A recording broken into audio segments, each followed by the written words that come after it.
지난주에 연휴였고 이제 요번도 잘하면 내일부터 또 연휴가 될 수 있잖아요, 그죠? 그래서 많이 참석을 해주셔서 고맙습니다.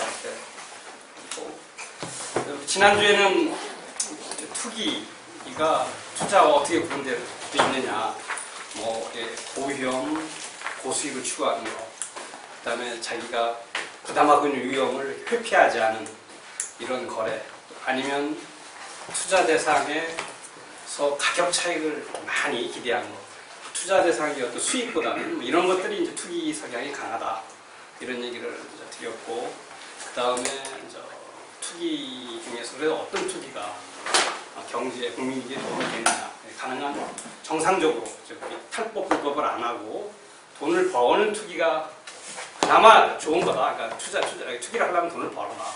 쉽지는 않지만, 그러니까 우리나라 이 주식 시장의 어떤, 우리나라뿐 아니라 주식 시장 일반적인 투기 투자 얘기, 그다음에 우리나라의 부동산 투자에 대한 얘기를 이제 말씀드렸어요. 그다음에 오늘은 조금 더 재밌는 사례 중심으로 이제 할 거예요. 그 세계, 제가 볼 때 제 나름에 골란 건데, 세계 이제 경제, 금융에서 우리한테 교훈을 얻을 수 있는 큰 투기, 투자의 흐름이 세 가지가 있는 것 같아요. 그 세 가지 사례를 이제 이렇게 얘기를 드리겠습니다. 그 전에 이제 잠깐 도입 부분으로서 투자의나 투기의 그 대상과 방법이 어떤 것이 있느냐. 이게 투기가 돈 벌려고 생각한다면 대상, 방법이 굉장히 다양해요. 우리가 알 수 있는, 우리가 일반적으로 하는 게 이제 부동산, 주식인데, 그거 외에도 뭐 금, 은, 뭐 그다음에 구리, 이런 금속, 그다음에 뭐 곡물, 그다음에 하다못해 야채, 그다음에 고기도 돼요. 돼지고기, 소고기, 우유, 이런 게 다 투기의 대상입니다. 그다음에 날씨까지 돼요. 날씨. 실제 날씨도 이 파생금융 상품으로 거래가 돼요. 어떤 사례로 본다면 이 모피업체 같은 경우, 이건 날이 추워야 돈을 벌잖아요. 그 다음에 그 빙과업체, 이런 데는 날이 여름에 뜨거워야 버는 거고, 뭐 에어컨도 마찬가지일 거고요. 뭐 이런 또 그다음에 요새 작년 같으면 올 여름 같으면 우리 망한 데가 제습기 업체들이 망했잖아요. 장마가 안 들었으니까.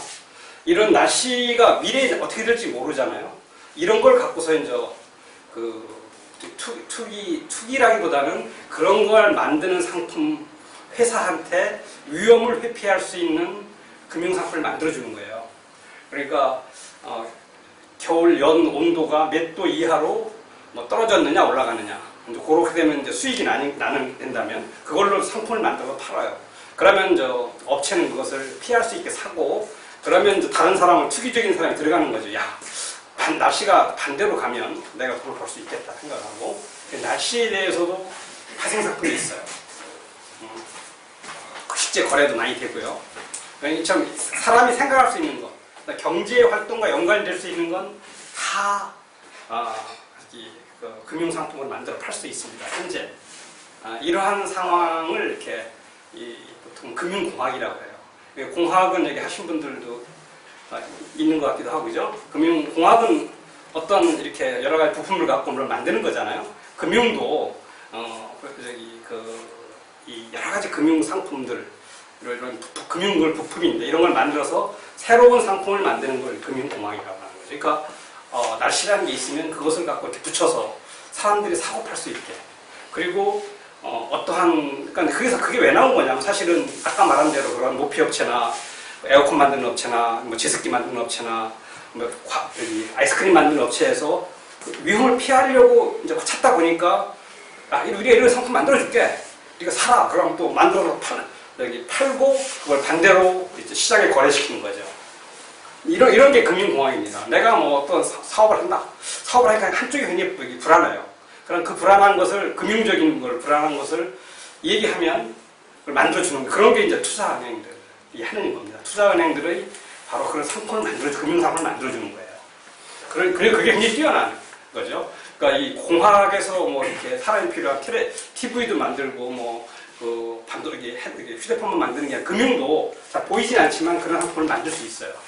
굉장히 이제 그게 그 새로운 금융상품을 개발하고 만드는 게 이게 큰 새로운 현재 금융業굉장히 새로운 분야의 일입니다. 그러니까 결국 금융상품의 투자 대상은 실제 상상할 수 있는 건 다 들어갈 수 있다 이렇게 생각하면 된다. 그러니까 많이 거래되는 외에도 그런데 이제 뭐 이게 정상적인 이런 그런 금융 거래 외에 실제 이제 이 그 금융 시장이나 상품에서 크게 돈을 버는 방법은 세 가지입니다.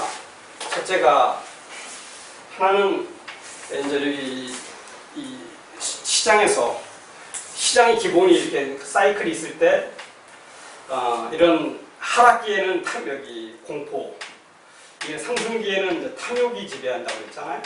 이 두 가지를 이용하는 거죠. 탐욕, 사람을 이렇게 공포에 빠뜨리거나 탐욕에 이렇게 쫓아가게 만들어 돈을 버는 방법이 가장 일반적인 겁니다. 이게 이제 사람이 탐욕과 공포를 이용하는 거죠.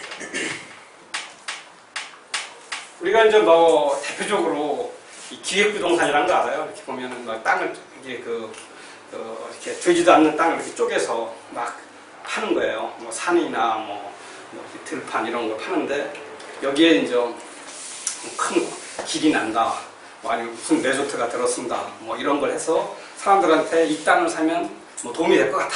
이래서 이제 그걸 이렇게 땅을 이렇게 소문을 내서 파는 거죠. 이게 이런 거. 그 다음에 주식 작전이 이제 주식이 이제 막 올라가게 만들거나 이 주식에 대한 여러 가지 좋은 소문들, 해외 뭐 수주를 했다든가, 뭐 정부와 특별한 거래를 한다거나 신제품을 만들었다거나 이런 소문들을 내갖고 루머를 내서 이제 저기 사람들한테 욕심을 내게 파는 거. 이런 건 워낙 사례가 많습니다. 이게 이제 뭐 가장 대표적인 게 저기 쥐꼬리 장사라는 얘기가. 쥐꼬리가 정력이나 미용에 좋다라고 소문을 낸 다음에 그래서 사람들이 사들이면 팔고 도망가는 거죠. 그런 게 이제 사실 기획부동산인 거죠. 기획부동산이 하는 것은 실질적인 가치는 별로 없지만 소문을 내서 사람들한테 욕심을 끌어올려서 파는 거죠. 그런 거 있고, 공포는 이 사람 이렇게 하락장에서 두렵게 해서 막 겁이 나서 실제는 그렇게 문제가 없는 건데, 실제는 위험하지도 않은데 사람들을 공포에 빠뜨려 갖고서 내다 팔게 해서 싼 값에 사는 거죠. 실제는 이 탐욕을 이렇게 상승기에 탐욕을 일으켜서 하는 것은 좀 쉬운데 공포를 하는 것은 좀 생각보다 어려워요. 이게 이제 요 케이스를 설명드릴게 이제 세계적으로 가장 유명한 로스차일드 가문의 얘기를 한번 설명을 드릴 거고요. 두 번째 이 돈 투자 방법은 어떤 경제 현실이 시장 가치나 금융상품의 가격 이런 것들이 실제 경제 현실하고 잘 안 맞았을 때, 괴리가 생겼을 때, 차이가 날 때 이것을 들어가서 이제 방향을 바꾸는 겁니다. 이것은 바꾸는 방식은 두 가지예요. 시장이 정상인데도 바꿀 수도 있고, 시장이 지금 가격이 비정상인데도 바꿀 수 있어요. 대표적인 게 이제 매점 매석이죠. 매점 매석은 우리 허생전, 여러분들 아시는 허생전이요? 이렇게 과일이나 말총 같은 거 사서 이렇게 다 비싸게 하는 거. 이거 시장에 있는데 자기가 시장에 개입을 해서 가격을 올린 다음에 이건 소문도 안 내고 미리 그냥 싹 하는 거 아니야? 이게 이제 매점 매석이 대표적인 거고, 이 시장을 흐름을 바꾸는 거죠. 그 다음에는 하나는 경제, 물가라든가 거시경제 전체적인 흐름과 시장 가격이 안 맞을 때 그것을 공격을 해서 깨는 거. 이런 게 이제 시장의 흐름을 바꾸는 겁니다. 이게 이제 요것은 로스차일드 가문이고, 요것은 조지 소로스가 쓴 문서예요. 이게 1992년에 이제 유럽 통화 위기 때 있었던 거고, 세 번째가 하여튼 정보나 통계 같은 걸 이용하는 거예요.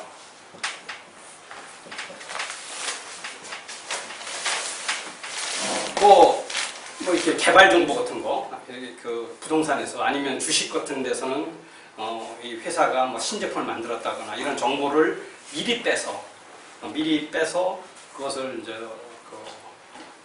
미리 사서 돈을 그게 정보가 나왔을 때 돈을 버는 방식. 이건 원래 이제 탈법이죠. 불법이고.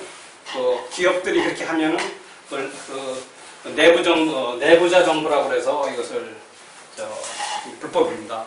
그리고 뭐 부동산 개발 정보를 공무원들이 빼돌리는 게 당연히 불법이죠. 그래서 이제 이런 정보를 미리 빼돌리는 것보다는 새로운 시도가 뭐냐면 공개된 정보.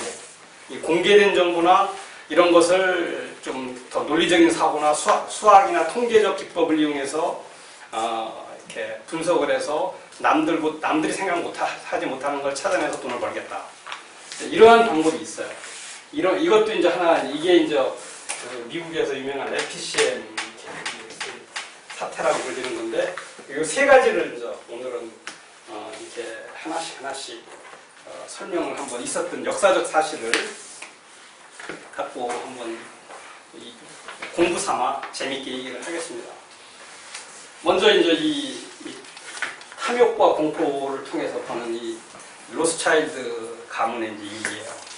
로스차일드 가문은 가끔 들어보셨죠? 못 들어봤습니까?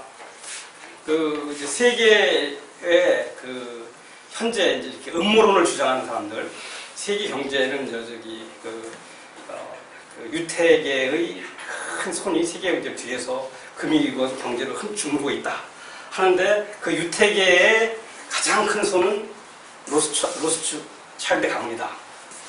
그런 어떤 이쪽에 이 집안이 하도 한 1800년대 초에서 한 1800년대 후반 때까지 한 5, 60년 동안 거의 유럽 세계 경제를 주름 잡았기 때문에 그게 하나 많이 남아서 지금도 이제 이 사람이 유태인입니다. 유태인이고 돈도 많고 그래서 어떤 사람들은 지금 이 로스차일드 가문의 돈이 세계 부의 한 몇십 프로 된다 이렇게 떠드는 사람도 있어요. 지금도 이제 세계를 뒤에서 끌고 있다. 프리메이슨 이런 비밀 결사주의, 그다음에 유태인을 통해서 세계 정부를 만들려고 한다. 또 이 로스차일드 가문이 실제 미국 중앙은행을 지배하고 있다. 그다음 미국 세계 금융을 또 좌지우지하는 BIS의 뒤에서 또 여기 유태계 금융 자본이 있고, 유태계 금융 자본의 뒤에는 전부 로스차일드 가문이 있다. 이렇게 사람들이 많이 얘기하는 그 로스차일드입니다. 로스차일드가 이제 하여튼 이런 얘기는 이게 그냥 사람들이 재밌게 한 거예요. 사실 어디까지 사실이 어디까지인지는 잘 모르겠어요, 저도. 근데 드러난 사실만 갖고 이제 얘기를 해보면, 로스차일드 가문의 이제 그 시작은 1743년에 이제 메이어 암쉘 로스차일드라는 사람이 태어나고, 태어난 게 프랑크푸르트, 독일의 프랑크푸르트입니다. 그리고 이 사람이 이제 랍비가 되기 위한 교육도 좀 받다가 금융 오펜하이머라는 당시 유태계 금융 재벌 밑에서 금융 교육도 받고 프랑크푸르트로 돌아와서 시작한 건 허접스러운 일을 했어요. 옛날 동전 팔고 이런 거 팔면서 이제 골동품도 팔고 이러면서 돈을 모으기 시작합니다. 당시 이제 이 유태인이 자기가 사는 프랑크푸르트 지역을 헤센이라고 그래요. 헤센. 우리로 보면 호남, 경남, 전라도 이런 식으로 거기 지역 이름이 헤센인데, 헤센의 이제 통치자 비렐름 공이라는데, 이 사람이 얘랑 이제 이렇게 거래를 맺기 시작해서, 유태인은 굉장히 이 당시 유럽에서는 최하층이었습니다. 인간의 권리를 거의 보장 못받는, 그런데 거기서 조금씩 돈을 커온 거죠. 그리고 어느 정도 비참하게 살았냐면, 유태인이 사는 거리를 게토라고 하는 건 아시죠? 게토, 프랑크푸르트 게토에 살았는데, 거기는 그냥 빈민가입니다. 게토라는 게 굉장히 가장 못 사는 지역이라고 생각하면 돼요. 그리고 그 사람들은 통행금지도 있고요. 그리고 바깥에 들어오고 나가는 시간도 정해져 있고, 그 안에 살아야 되고, 또 그것만 있는 게 아니라 결혼도 못 해요. 함부로. 유태인은, 고기 있는 유태인은 1년에 10쌍만 결혼해라. 10쌍만 결혼하는 거예요. 그 정도로 이렇게 어떤 인간, 우리로 본다면 조선시대를 가면 백정이나 그런 비슷한 그러한 최하층의 거의 인간으로서의 권리를 보장 못하는 유치인들이었습니다. 그 당시에. 거기에서 이제 출발을 한 사람이죠. 그런데 이제 조금씩 그 거래를 트면서 돈을 조금씩 벌어서 이제 이 아들들을 유럽 각국에 파견을 합니다. 그래서 이제 영국으로도 보내고 프랑스로도 보내고 오스트리아도 보내고 이태리도 보내면서 이 국제적인 네트워크를 만들어서 부자가 되는 과정이죠.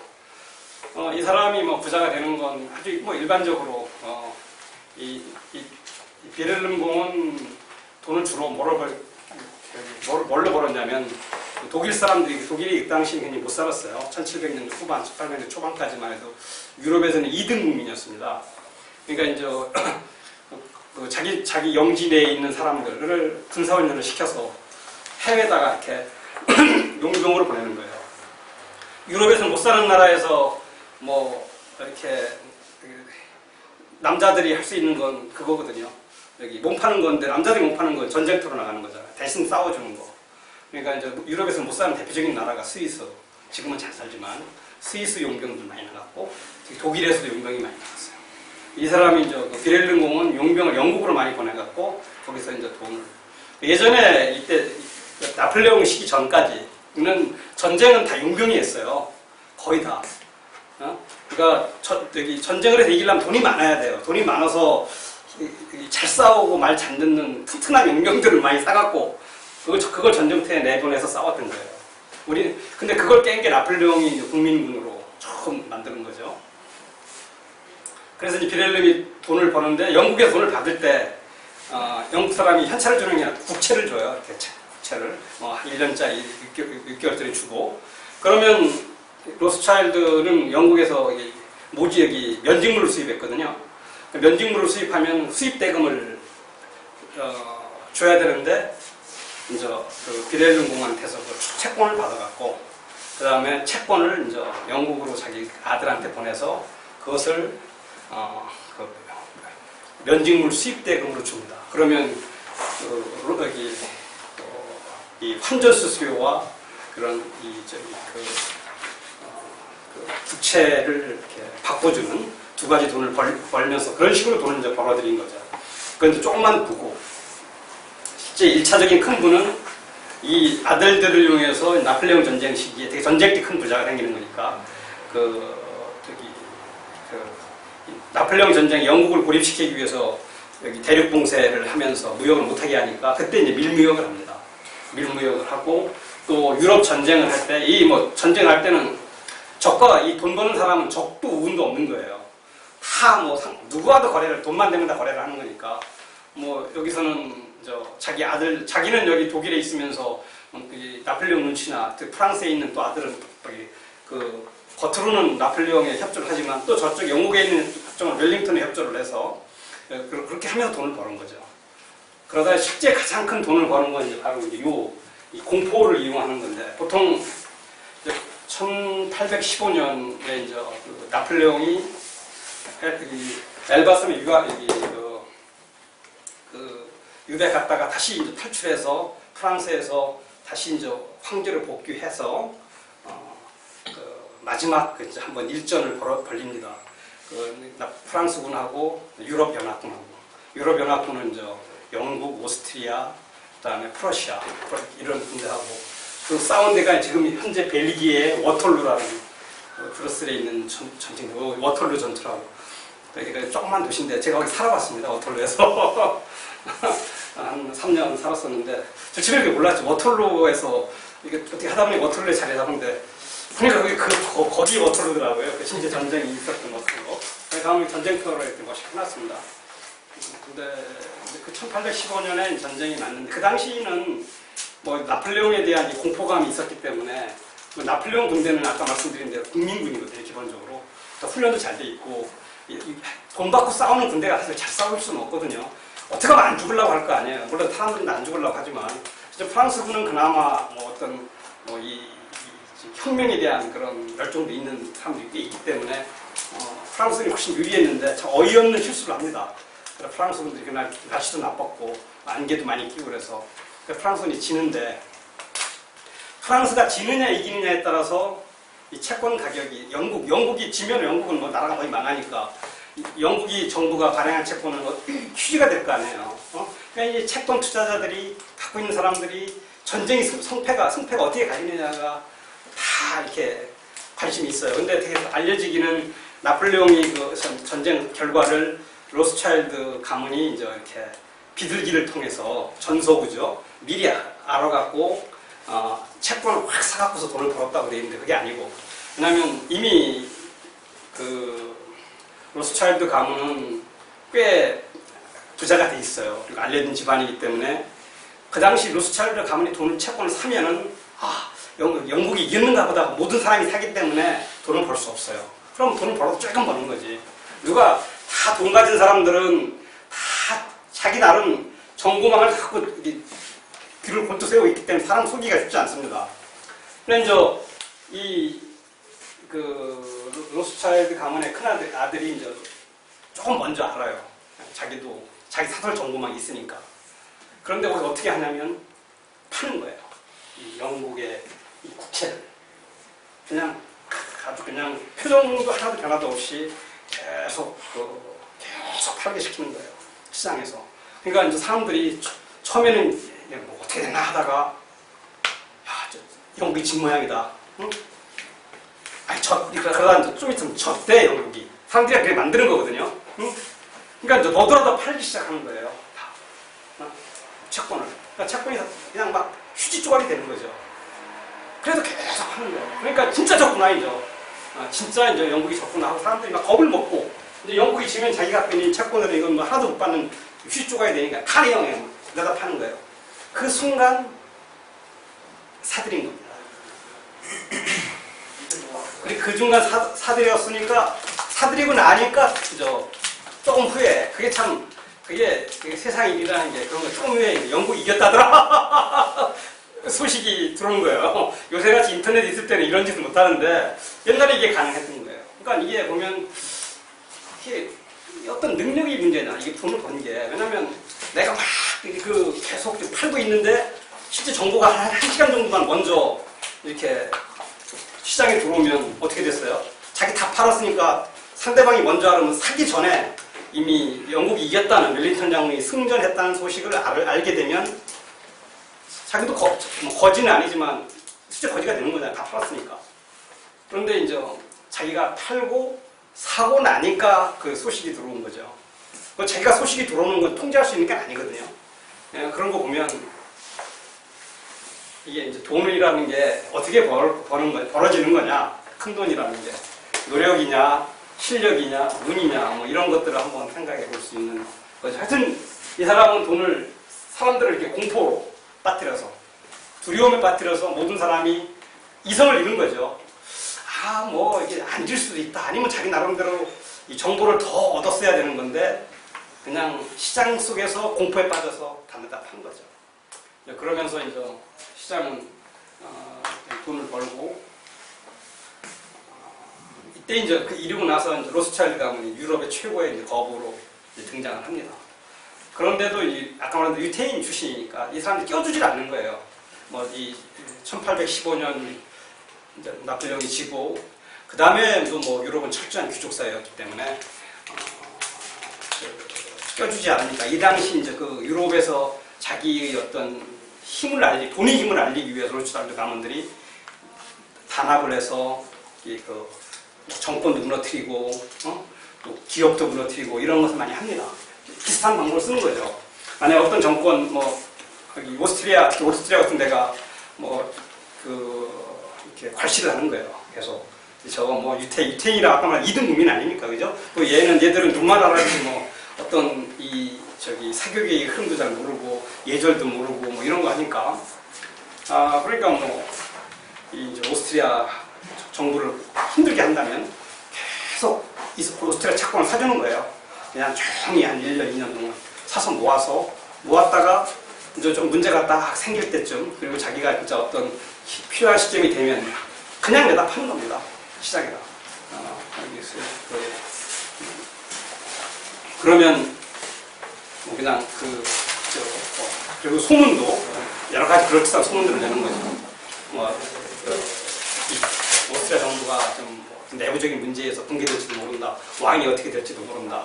이러면서 이제 몇 번 그러한 일들을 하면서 기업이나 정부나 왕들을 흔들어 놓으니까 결국은 돈이 힘 때문에 로스차일드 가문이 이제 유럽의 최고의 가문으로 등장을 합니다. 1820년, 30년 이렇게 되니까 한 1850년대까지. 그래서 이제 가장 극성기가 한 30년, 40년 되는데 실제 이제 영국 정부가 수에즈 운하를 살 때도 로스차일드 가문이 정보도 미리 주고 돈도 미리 줍니다. 일단 정부가 또 저걸 살려면 정부라는 게 쉽게 돈이 움직이지는 게 아니잖아요. 그럼 로스차일드가 그래 내가 내 돈 미리 줄게. 이거 쓰고 수에즈 운하 산 다음에 돈 갚아라.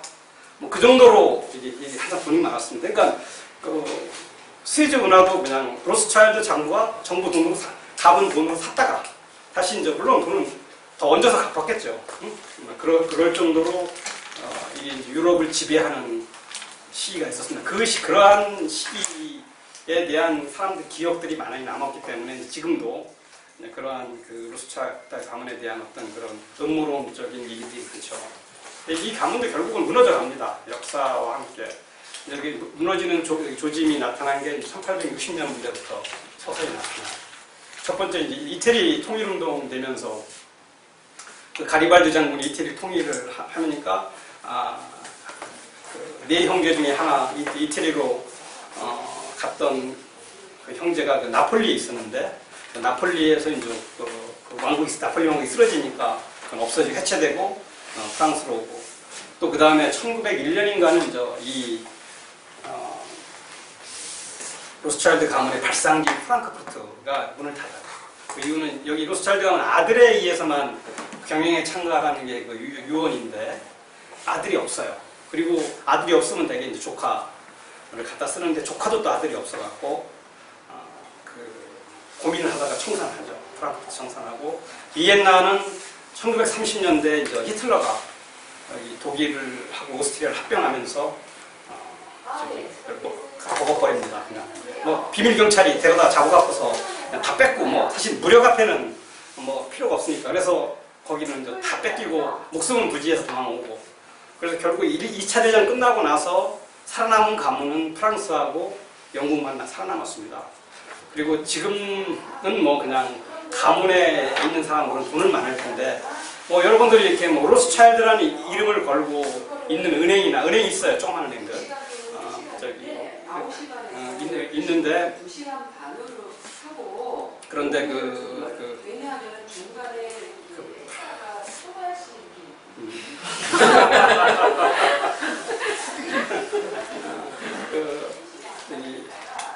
있는데 실제 세계적인 기업 없잖아요, 그죠? 아마 제가 볼 때는 그 집안 사람들은 굉장히 부자일 것 같아요. 부자일 것 같은데 그 경제적 영향력은 돈만 갖고 영향력이 있는 게 아니에요. 세계적인 기업이 있어야 되고 세계적인 은행이 있어야 되거든요. 그런 면에서 아직 로스차일드 뒤에서 많은 것은 할 수 있을 겁니다. 그런데 이제 우리나라 세계적인 영향력은 많이 사라진 것 같다. 그 이유가 일단은 가장 큰 게 이제 1800년대 후반에는 이 민족 국가들이 많이 생기고 중앙은행 제도가 독립되면서 로스차일드 가문이 주로 돈을 버는 것이 국가와의 이렇게 대출, 왕에 대한 대출이 컸는데 그것이 이제 돈 버는 수익이 안 되면서 그것이 줄었고 또 하나는 미국을 진출을 굉장히 늦게 했어요.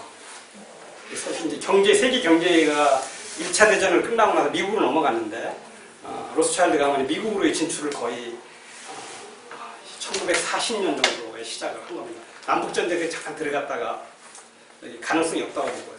그래서 미국에서 키우지를 못했기 때문에 지금 늦게 들어가서 크지는 못한 거죠. 그게 크고 또 하나는 로스차일드 가문은 주식회사로 안 만들고 이걸 파트너십이라고 해서 일종의 합자회사 비슷하게 운영했습니다. 그러다 보니까 상속의 문제가 많이 생겨요. 상속. 우리는 그래도 어찌됐든 간에 삼성 같은 데는 딱히 법을 이상하게 도망가지만 상속을 하니까. 근데 이것은 잘못하면 상속이 안 되고 그냥 회사가 막 쪼개질 정도로 되는 거예요. 이러한 걸 갖추면서 결국은 시대의 흐름을 잘 따르지 못해서 그냥 신화로 남은 것 같아요. 제가 볼 때는 유럽에서 사람들 보면은. 그리고 뭐 약간 옆 얘기지만은 아까 저기 창시자가 금융을 배운 오펜하이머라는 이게 유태인, 이것도 유태인입니다.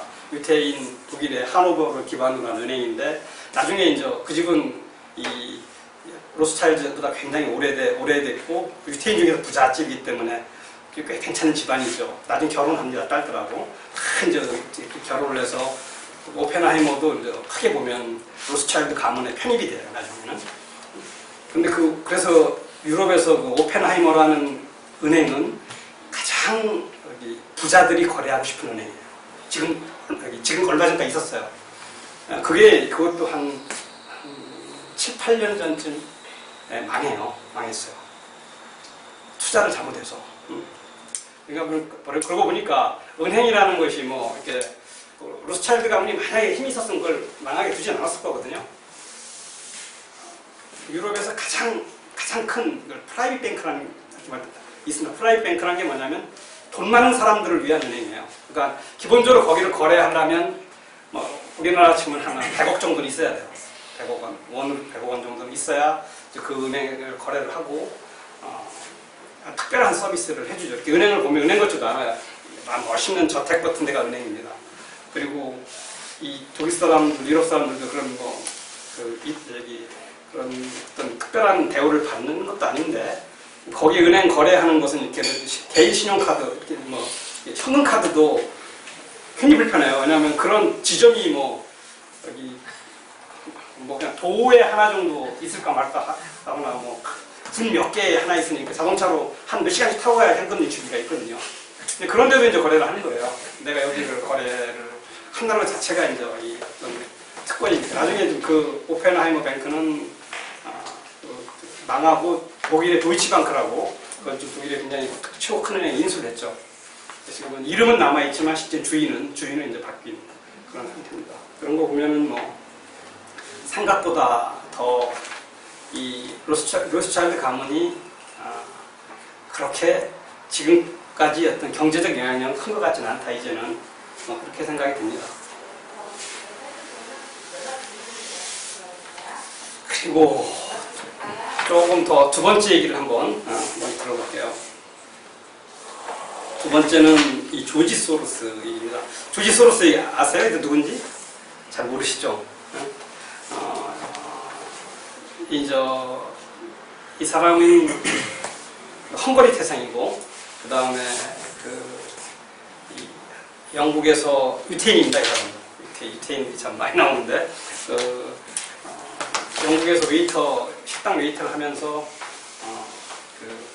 공부를 해서 좀 일을 하다가 미국에 가서 헤지펀드를 만들어서 세계적인 투자자가 되고 된 사람이죠. 우리나라에 알려진 건 1998년도에 IMF 위기가 터지고 한국에 왔을 때, 그래서 김대중 씨가 대통령이 그때 대통령 당선자였을 때 한 만났어요. 그때 막 우리 대수특 피렸죠. 야, 조지 소로스가 우리나라에 와서 김대중 씨를 만나고 또 한국이 괜찮다고 이렇게 한마디 립서비스겠지만 해주고 나니까 한국이 괜찮을 거다.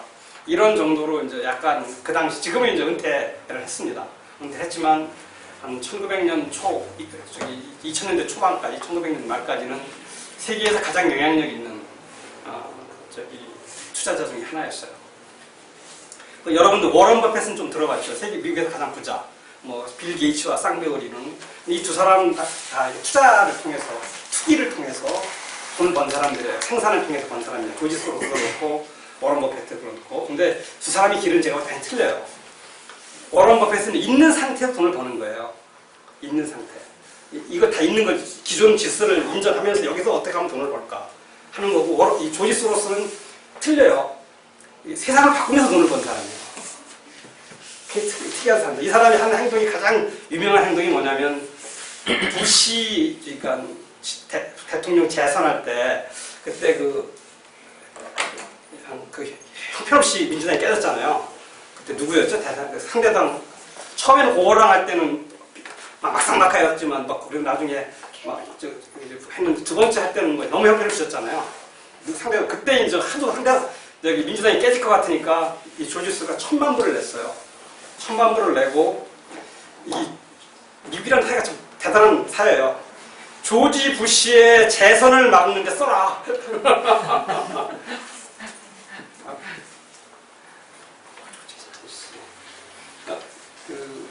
그렇게 할 정도로 그리고 나서 이 이제 싱크탱크를 만들고 이게 쓸 정도로 이 사람은 자기가 이렇게 조지 부시 경제 정책이나 이런 게 미국을 망친다고 본 거죠. 그러니까 이제 뭐 자기는 큰 헤지 펀드를 하면서 돈도 벌고 있는 사람이지만 이제 세상을 바꿔보겠다는 생각이 있었던 거죠. 이 사람이 이제 돈 번 것도 그렇게 자기하고 똑같은 거 시장의 흐름을 바꿔서 돈을 버는 겁니다. 조금 쉬었다가 하겠습니다. 질문해도 좋고요. 새로 오신 분이기 때문에.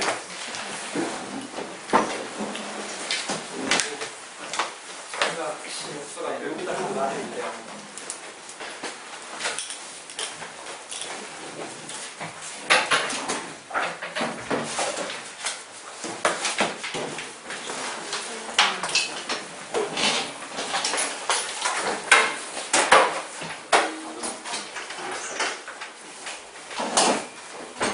거기가 편할 것 같아. 그래?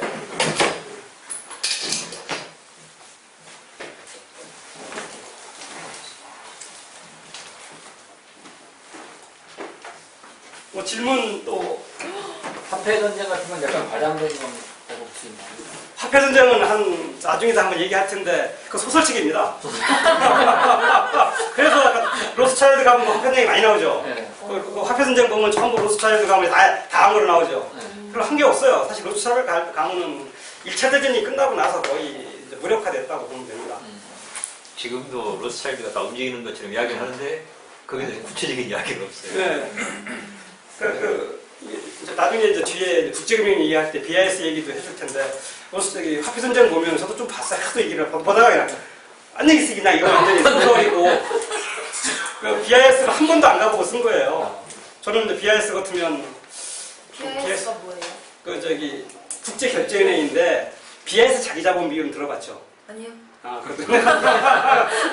이제 금융을 규제하는 비율이고 그게 우리가 이제 IMF 외환위기 때 은행을 이렇게 죽이느냐 살리느냐 기준이 있어야 될 거 아니에요. 그래서 BIS 비율이 뭐 몇 퍼센트 넘으면 살리고 몇 퍼센트 안 되면 죽이고 망하고 그렇게 했던 기니까 우리나라 사람들이 완전히 저건 살생부지 BIS 비율이 그래 굉장히 머릿속에 들어와 있는 거죠. 이제 그런 걸 만드는 기관이 있어요. 만드는 걸 권고하는 기관이죠. 그게 이제 스위스에 있어요. 스위스 바젤에 그 화폐 전쟁 보면 뭐 알겠지만 로스차일드 가문이 이제 BIS를 다 조종해갖고 거기 뭐 의사결정하고 이렇게 해서 하는데 저는 BIS를 한 1년에 독일에 있을 때 한 5번 이상 가요. 5번에서 7, 8번 가서 뭐 제 사무실도 있었으니까 BIS 안에 우리 사무실도 있으니까요. 뭐 그 안에 들어가면 뭐 수시로 이 방 왔다 갔다 하고 저방 왔다 갔다 하고 이제 오래 있다면 친구 비슷한 사람 생기거든. 다 외국인도 생기니까 뭐 어떤 사람은 한참 한국에서 굉장히 많이 알아요. 뭐 나한테 관심이 많아갖고 과장쯤 되는 젊은 박사인데 미국인 박사요. 왜 이렇게 한국을 잘 알지? 딱 얘기가 자기 부인이 한국 사람 그래. 그런데 자기 아들이 한국만 가면 그렇게 좋아한대. 왜 그러니까 외할머니 외할아버지 욕들을 많이 줘갖고 뭐 그런 사람이라는 거 진짜 뭐 나중에 엄청 친해지잖아요. 뭐 이게 뭐 속 얘기 다 한다고. 그러니까 BIS도 사실 다 사람들이 움직이는 조직이고 나중에 얘기하겠지만 BIS에서 조사 연구 총책임자 실제 이제 내부 서열 3인데 머리로는 1등이에요 그 사람이. 나머지는 다 2명은 이렇게 뭐 그냥 형식적인 대표들이고 유형들이고 실제 일하는 사람이 최고 책임자가 한국 사람입니다. 그게 금년 5월에 한국 사람이 갔어요. 그냥 역사상 처음 동양인으로서. 그러니까 그게 어떤 음모론 되면은 그게 좀 이상하죠, 그죠? 예? 그게 아니에요. 김혁기 나도 잘 아는 여러 번 만났던 사람인데, 영어도 못해요. 그 사람 영어 하는 거 들으면 뒤에서 딱 들은 우리 한 60살쯤 먹는 할아버지가 하는 영어보다 더 나빠요, 발음이. 근데 우리나라에서 여기 한국 사람으로서는 가장 노벨상에 근접했던, 경제학상에 근접했던 프린스턴 대학의 교수였고, 원래는 이제 영국에서 공부했던 사람이죠. 영국에서 신영성 씨라고. 신영성 씨 한번 쳐보세요. 쳐보면 유명한 경제학자입니다. 이제 그분이 이제 취입 이카노미스트로 간 거죠. 그 BIS에. 그러니까 그 화폐전쟁 같은 건 참 그거 보면 우리가 중국 그 친구한테 돈 많이 찾아갖고 오고 갖다 주는 거예요. 그 책은 어떻게 이렇게 그렇게 써야 돈 벌겠다. 완전히 그냥 쉽게 말하면 그 금융 무효 소설입니다. 화폐 전쟁은. 그런 거 보지 말아야 된다. 그런 거 보면 절대 네? 엄청 재밌을 것 같아요. 재밌죠. 무효 소설 재밌잖아. 한 번도 안 가보고 마음대로 쓰면 됩니다. 옛날에 그 한국은행에서 그 금요일마다 하는 교육 프로그램이 있잖아요. 예, 금요광자. 거기서도 이제 한 번 갔는데 온 학생 중에 한 사람이 그 화폐인지 물어보더라고요. 네. 그렇게 나오신 분이 딱 한마디로 하시더라고요. 물으면 돈이 뭔지를 모르는 것이 나. 저자가. 네. 우리나라 이렇게 팔린 게 그래야 책에 절치면 얇게 나오고 옛날에는 두껍게 해갖고 하드 카바도 해서 하드 카바면 돈 책값 비싸지잖아요. 책값이 비싸지면 인쇄도 비싸지고 그렇게 해서 참 돈 많이 갖다 준 거죠. 중국 사람한테. 그런 책 보지 말아야 되는 화폐 전쟁을 쓴 분이 화폐가 뭔지를 모르는. 화폐가 뭔지도 모르고 금융이 뭔지도 잘 모르고요. 그냥 여기서 주워 들은 얘기들, 그냥 이렇게 뒷얘기들, 뒷담화, 정치 같은 뒤에 얘기들 그런 걸 쓴 책입니다. 그러면 그런 소설이 히트를 치는 게 금융을 잘 모르기 때문에. 그렇죠. 맞습니다. 금융을 잘 모르고 또 이제 우리 또 같은 사람들이 금융을 약간 경원시하는 거죠. 금융 뒤에 이제 계속 금융에 대해서 이제 들어가는데 금융을 좋은 것도 아니고 나쁜 것도 아니고 우리 생활에 필요한 거고 그래서 금융을 좀 사실 제 책가 이걸 쓴 게 그런 의미에서 쓴 겁니다. 금융을 좀 잘 알자. 금융이나 우리가 좀 굉장히 금융에 대한 인식이 안 좋잖아요. 우리나라 금융인들이 사실은 잘못한 게 많습니다. 어떤 우리나라 금융인들의 행태를 보면은 금융에 대한 신뢰를 주기 어렵고 잘못한 거 참 많은 건 사실이지만 금융이 원래 그렇게 나쁜 것만은 절대 아니다. 또 우리가 많이 다뤄야 금융이 좋아진다. 그거죠. 가장 핵심이. 금융을 모르고 금융을 이렇게 멀리하면 그냥 그 사람들끼리 갖고 놀아요. 그러면서 금융이 사실 국민들의 피해를 보는 거죠. 그래서 금융을 많이 알아서 금융이 이렇게 돼야 된다. 이게 금융이 옳은 길이다. 이런 걸 얘기해야죠. 그러니까 이제 우리 사람들 두 가지 그룹으로 나눠져 있는 거예요. 아니 금융을 막 그냥 이렇게 미워하고 적개심 갖고 저거 금융 나쁜 놈들 이렇게 하는 그룹이 하나 있고 하나는 아까 말한 대로 화폐전쟁 있고 저 무서운 사람들 저 손도 댈 수 없는 저 거대한 힘 양쪽으로 나눠져 있는 거예요. 실제 그렇지 않은데 나중에 한 번 더 얘기하겠지만은 뒤에 실제 그 BIS 가보면 거기 BIS에 1년에 6번 세계 중앙은행 총재들이 다 모여요. 옛날 버냉키 같은 사람도 오고 다 와요. 미국도 오고 영국도 오고 일본도 오고 중국도 오고 한국도 오고 근데 그런 거 오면은 저희들도 갑니다. 다 가면은 막 다 모이니까 다 모여서 하는데 보면 다 똑같아요. 사람들 내일이 뭐 될지는 아무도 몰라요. 내일이 뭐가 일어날지는. 그리고 막 그렇게 정신없고 그런 일들이 많기 때문에 사람들은 다 비슷하다. 근데 그렇게 생각을 하시고 뒤에 이제 LDCM 때 보면 또 더 재밌는 게 있습니다. 이 조지 소로스 얘기 좀 해드릴게요. 이게 재밌어요. 조지 소로스가 이제 영국에서 이렇게 고생을 하고 미국 가서 조금 돈을 벌어서 이제 영국에서 대성공을 이루는 케이스입니다. 1992년 9월 16일에 있었던 아주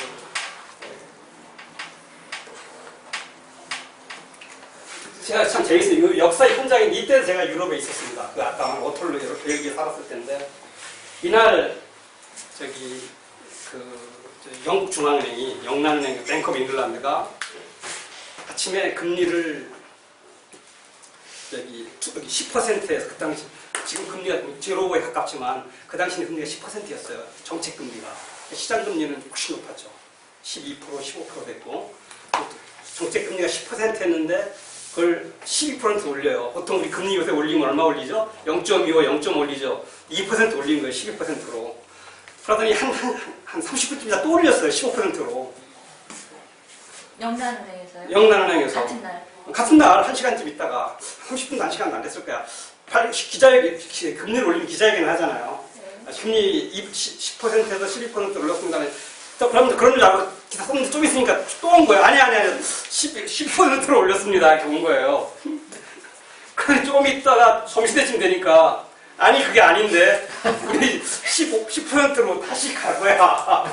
진짜 있었는데 10%에서 12% 올렸다가 15%를 올렸다가 다시 10%로 가요. 점심때. 하루에 반나절에 있었던 일이나 반나절에. 그래서요. 그게 얼마나 이상하죠. 창피한 일이고. 네. 이때 이제 이렇게 만든 사람이 조지 소로스입니다.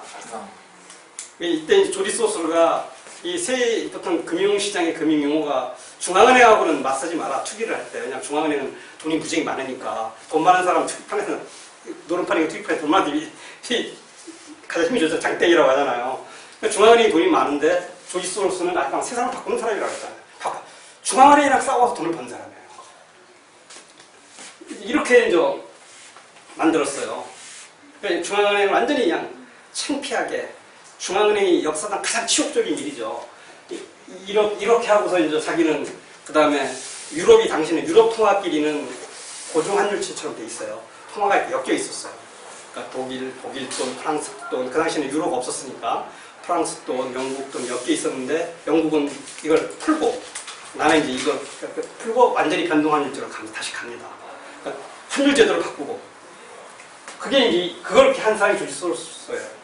그리고 나서 이 과정에서 돈을 얼마를 벌었는지 모를 정도로 어마어마하게 돈을 벌었습니다. 뭐 수십억 달러를 벌었다고 추정이 되는데 뭐 그냥 공시적 나온 건 수억 달러 벌었다고 합니다. 근데 이 돈을 어떻게 벌었느냐 그 얘기를 이제 설명드릴 겁니다. 이 당시 이제 1992년이 이제 1991년이 유럽 경제에 굉장히 중요한 때예요. 그냥 10월일 겁니다. 5월은 좀 애매한데 이때 이제 그 마스트리트 조약이라는 게 생깁니다. 마스트리트 조약이라는 게 뭐냐면 유럽을 더 탄탄하게 하나로 묶어서 경제 공동체로 만든다. 통화 경제 동맹, 에코노믹 앤 머니터리 유니온을 만든다. 그래서 앞으로 한 7, 8년 후에는 단일 통화를 만들겠다. 유럽 통화를 다 없애고. 이게 이제 1991년에 생긴 조약이에요. 마스트리트 조약이라는 게. 이게 이제 사람들이 볼 때는 굉장히 자기 나라 돈을 다 포기하고 그 당시 돌아가고 있는 그게 가능하겠나? 이제 이런 유럽의 거대한 변화가 있었습니다. 제가 이제 간 것도 바로 유럽에 이것 때문에 간 거예요. 이제 브뤼셀이라는 데가 유럽 연합이 있잖아요. 유럽 본부가 있고. 근데 이 우리나라 외교관들이 가서 봤는데 이게 말씀하는 게 저게 실제 가능한가? 어떻게 되나? 다 돈을 포기하고 한 나라 돈으로 간다는 게 하긴 한다는데. 그러니까 이제 아까 말한 대로 돈에 대해서 다 모르니까 그래 돈에 대해서 많이 아는데 어디냐 한국은행일 것 같다. 그래 한국은행 직원이 좀 와야 되겠다 브뤼셀에 와서 이것들 좀 쉽게 말하면 다 쫓아가서 어떻게 되는 건지 좀 만나고 알고 조사도 연구 좀 해라. 그래서 이제 저희들이 이제 그때 간 거예요.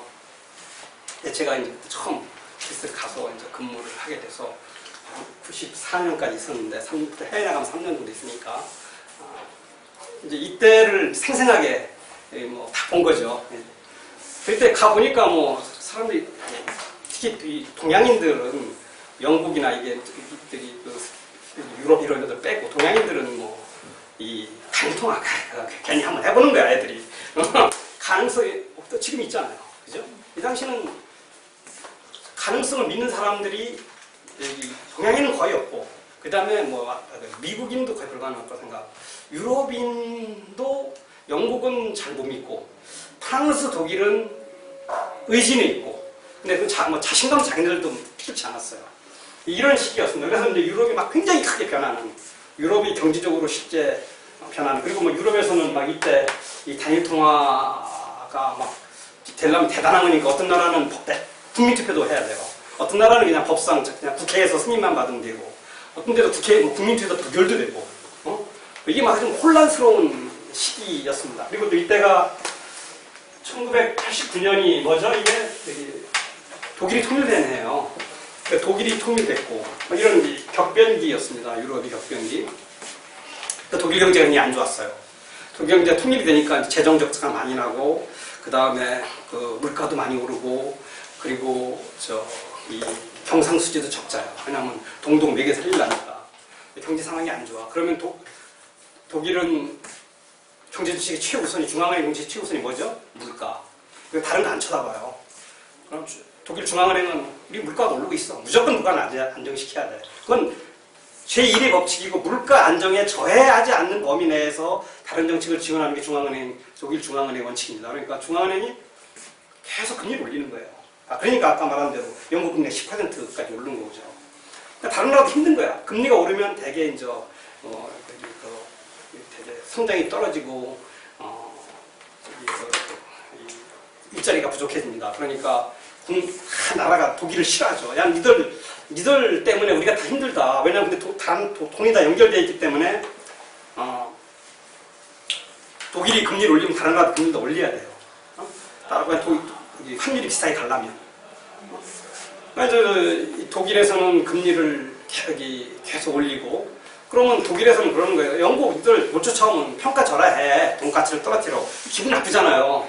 그러니까 평가절하도 안 하는 거고. 그런 상태가 정청한 상태가 지금 진행되게 온 거예요. 그러니까 수지소설을 딱 보니까 저건 유지될 수 없어.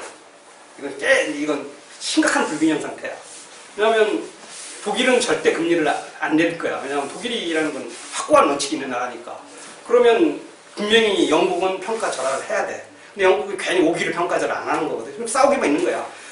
독일 보고 금리 내리라고. 독일은 뭐 그때 수상이 이름을 까먹었는데 수상 보고 해도 수상은 딱 그러는 건데 이건 금리 오르고 내리는 건 내가 전혀 개입할 능력도 없고 힘도 없다. 저기 분대사방 총재가 하는 일인데 거기는 물가만 보고 할 거다. 뭐 이렇게 뒤로 빠지니까. 그러니까 솔직히로서 어떤 공격을 시작했냐면 분명히 영국 파운드와는 평가 절하될 거라는 걸 확실한 거예요. 이게 시장님을 보고 가서 이제 딱 영국에 이제 간 겁니다. 딱 가서 자기는 헤지펀드를 운영하는 사람이니까 돈이 좀 있을 거 아니에요. 그 다음에 또 이렇게 투자해놓은 자산들이 있잖아요. 채권들 이런 것들. 그걸 영국에 가서 담보로 탄 거예요. 뭐 미국 부채도 됐건 뭐 담보로 딱 넣고 파운드를 빌리는 거야. 뭐 파운드 이제 시장 금리대로 딱 빌려요.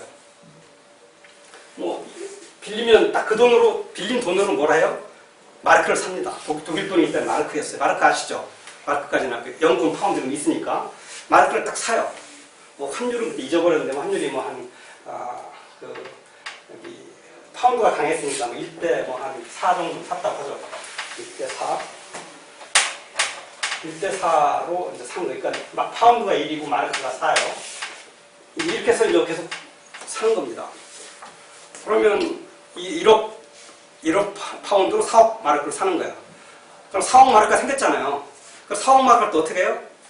은행에다 예금을 또 해. 그럼 은행에서는 담보가 되잖아. 그래갖고 또 1억 파운드를 또 빌려. 그리고 뭐예요? 또 마르크 사. 그리고 또 그걸 또 예금해. 근데 그러면 100%는 안 해주지. 은행이라는 게 조금 불안하니까. 근데 한 99%, 95% 이상은 해줘요. 왜냐면 뭐 예금 그대로 담보로 잡았는데 환율이 또 은행에도 머리 돌아가니까 은행이 절대 뭐 마르크는 답이 안 떨어질 거야. 이렇게 생각하면 거의 100% 다 해줄 수도 있어요. 은행에서. 그렇지 않겠어요? 근데 조금 불안하니까 95%나 98%쯤 해줘요. 이게 뭐 1억 파운드를 갖고 실제 이걸 뭐 계속 하면 한 20배, 30배 하는 거예요. 그러니까 돈도 별로 필요 없는 거야. 그냥 자기 갖고 있는 채권 딱 갖고 가서 돈 한 푼도 안 들어. 응? 그리고 계속 여기 담보 넣고 파운드 빌리고 마르크 사고 또 마르크 예금하고 또 파운드 빌려. 자기는 저 파운드에다 이자만 내면 되잖아요. 그죠? 파운드. 그러니까 이 시장에서는 어떻게 돼요? 계속 마르크는 사겠다는 사람이 있는 거잖아요. 마르크 사니까. 근데 파운드를 계속 팔잖아요. 그럼 파운드 값이 어떻게 돼요? 떨어지잖아요. 팔으니까. 마르크 값은 오르고. 그러니까 이제 이 영란은행은 개입을 하기 위해서 계속 이 환율을 그러니까 마르크하고 파운드 환율이 유지돼 있으니까 1대4로 지금 이건 숫자는 좀 틀려요. 근데 그렇게 기억하면 돼요. 1대4로 유지돼 있는 이걸 유지하려면 계속 마르크를 다 팔아줘야 되잖아요. 그래 마르크가 떨어지니까 마트가 올라가니까 그거 내려온 대로 계속 사면 사고 또 맡기고 파운드 빌리고 그러면 이 한 달 아까 금리가 10%였으니까 이 금리를 올리면 이제 사람들이 파운드 금리가 비싸지니까 파운드를 덜 빌릴 거다 이 생각하고 12% 올리니까 12% 올려도 뭐 계속 주지 소로스가 그렇게 하니까 12%는 또 올린 거야. 그래서 또 안 되니까 아이고 도저히 안 되거든 포기하고 다시 변동환율을 가버린 거예요. 그러고 나서 변동환율을 가니까 어떻게 돼요? 환율이 이 당시에 한 7, 8% 올랐을 거예요 한꺼번에 변동환율을 가면서. 그리고 조지 소로스는 한 달, 몇 달 정도 만에 7, 8% 먹은 거예요 그냥. 그러면 이게 이게 어떻게 돼요? 마르크가 뭐 쉽게 말하면 1대3으로 갔다고 해요. 마르크가 근데 강해진 금리가 이렇게 환율에 직접적으로 그렇게 반영이 되나요? 아니 금리는 안 반영된 거죠. 금리를 올려서 네. 환율을 잡으려고 한 거죠. 네. 근데 그게 안 되니까 다시 환율을 원래로 가버린 거죠. 우리 포기를 안 하는 중앙은행이 원래 금리를 올려서 중앙은행이 할 수 있는 게 두 가지 방법이에요. 시장을 개입해서 계속 마르크를 주던가, 아니면 금리를 확 올려갖고서 이 사람들이 파운드를 못 빌게 하거나, 뒤에 나 설명하겠지만은 그래서 스웨덴 중앙은행은 이때 금리를 몇 퍼센트 올렸을까요? 이거 막기 위해서 제 책이 500% 올리고 500%. 그럼 500%면 월 40%예요. 대부업시하고 똑같습니다. 월 40% 마스가 환율이 다시 7, 8% 먹어도 소용이 없어요. 근데 이해할 수 없는 게 조지 소로스 혼자서 어떻게 보면 작전 세력인데 네. 하는 짓이 좀 단기간에 걸쳐서 네. 한 달 정도 남기신 것 같은데 네. 빤히 보이는 수인데 빨리 보이지. 그렇지만- 너무 쉽죠. 근데 이게 다 세상에 쉬운 게 남이 생각하지 못했지만 쉬운 게 이게 쉬운 길이에요. 돈 버는 길이고. 너무 쉬운 거야 이거. 근데 방법은 두 가지입니다. 금리를 올리는 거. 아까 말한 대로 올린 나라가 이제 스웨덴 같은 거 400%, 500%를 올려요.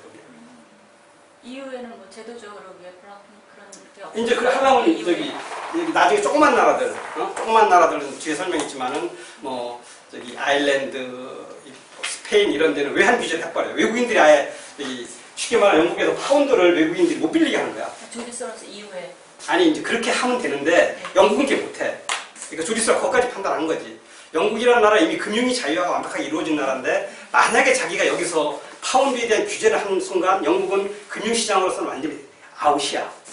그러니까 그 자기도 당연히 영국도 고민했죠. 파운드에 대한 외환 규제를 할 것이냐. 즉 파운드에 대한 규제는 외국인은 파운드 차익 못하게 할 수 있고 이 포르투갈인가에서는 외국인이 한테 은행이 대출해 주는 거잖아요. 하여튼 은행이 대출을 해주면 그 대출 동액을 무이자로 중앙은행에 예치하게 했어요. 일부 나라는 그렇게 하면 못하거나 그건 외환 규제죠. 그러니까 외환 규제를 하거나 외국인에 대한 규제를 하거나 금리를 엄청 올리거나 이 두 가지뿐이 없어요. 아니면 변동환율제로 가거나. 근데 이제 영국은 고민하다가 처음에는 이렇게 갔던 금리를 한번 해보려는 거였어요. 근데 금리를 이렇게도 안 되고 이렇게도 시장에서 보니까 시장에서는 계속 실시간 모니터링 하니까 안 되니까 손을 놓고 선택이 이걸로 간 거죠. 그러니까 조지 소로스가 맞춘 거지. 자기가 흐름으로는 이렇게 갈 거다. 그리고 나서 이렇게 가면 환율이 당장 미니멈 5%, 많으면 10% 먹을 거다. 이렇게 생각하고 해서 먹은 거죠. 먹고 자기는 돈 하나도 안 들이고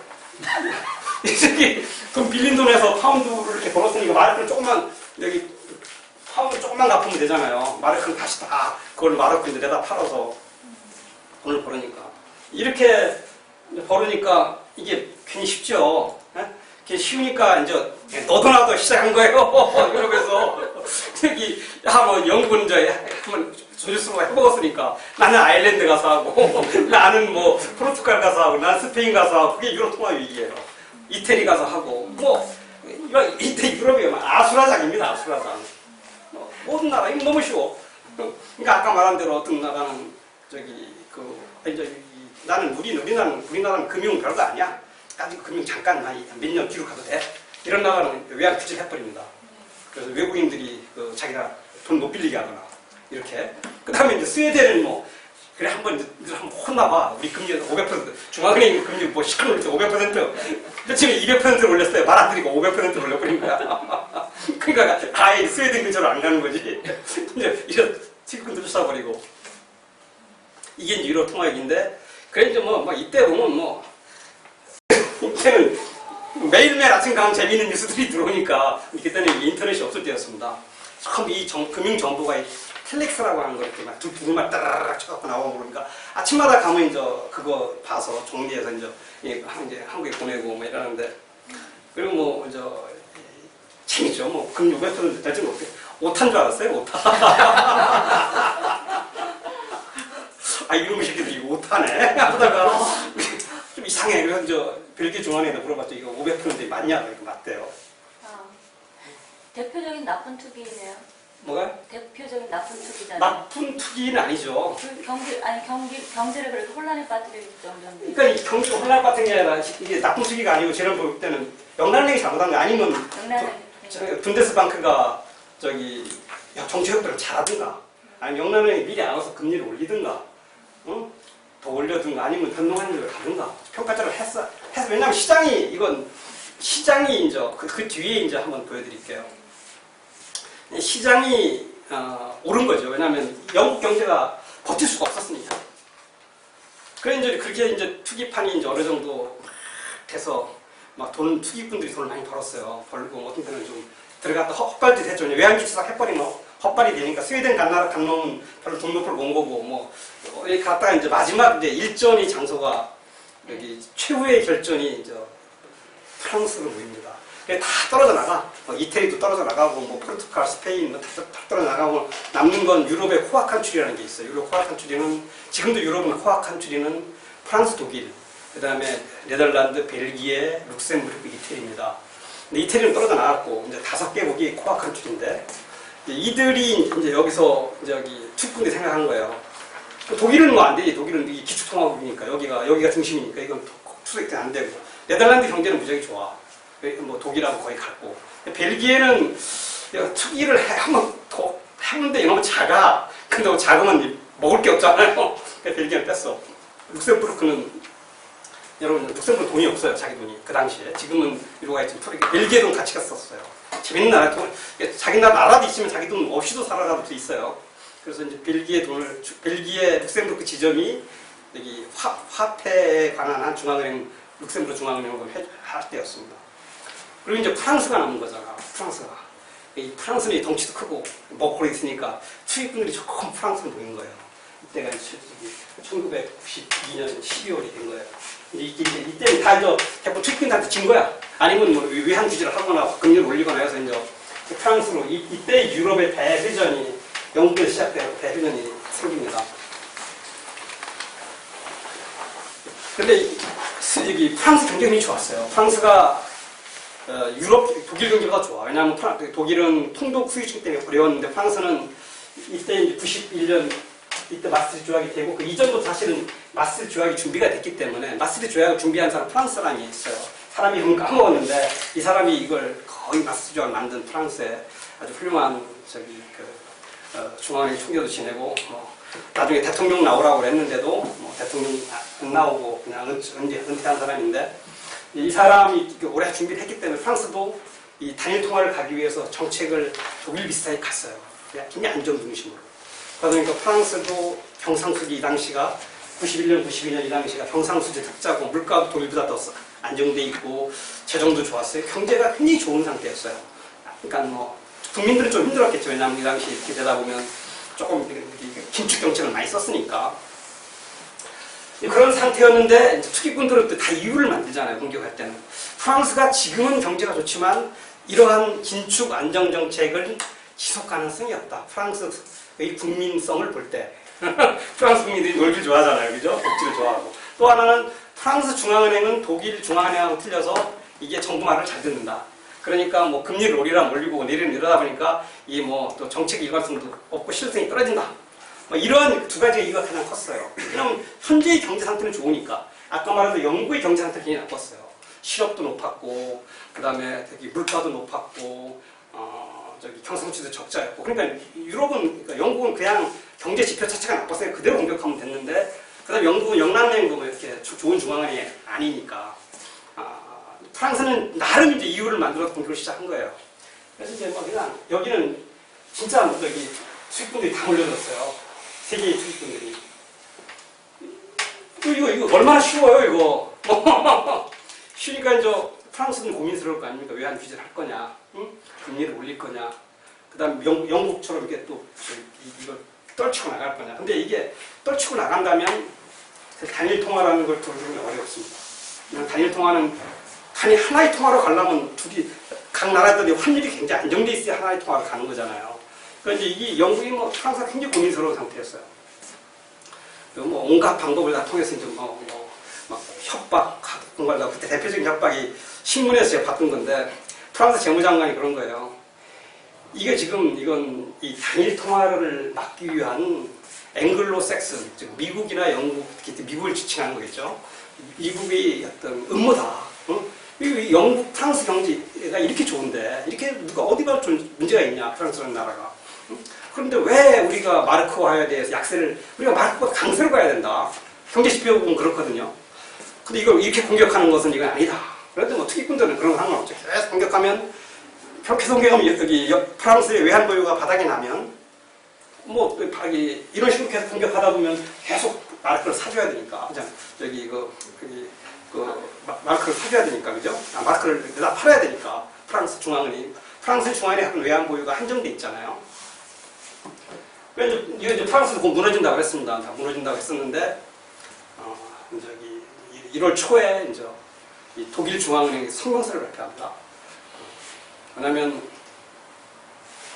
그 프랑스 경제는 제가 볼 때는 좋다.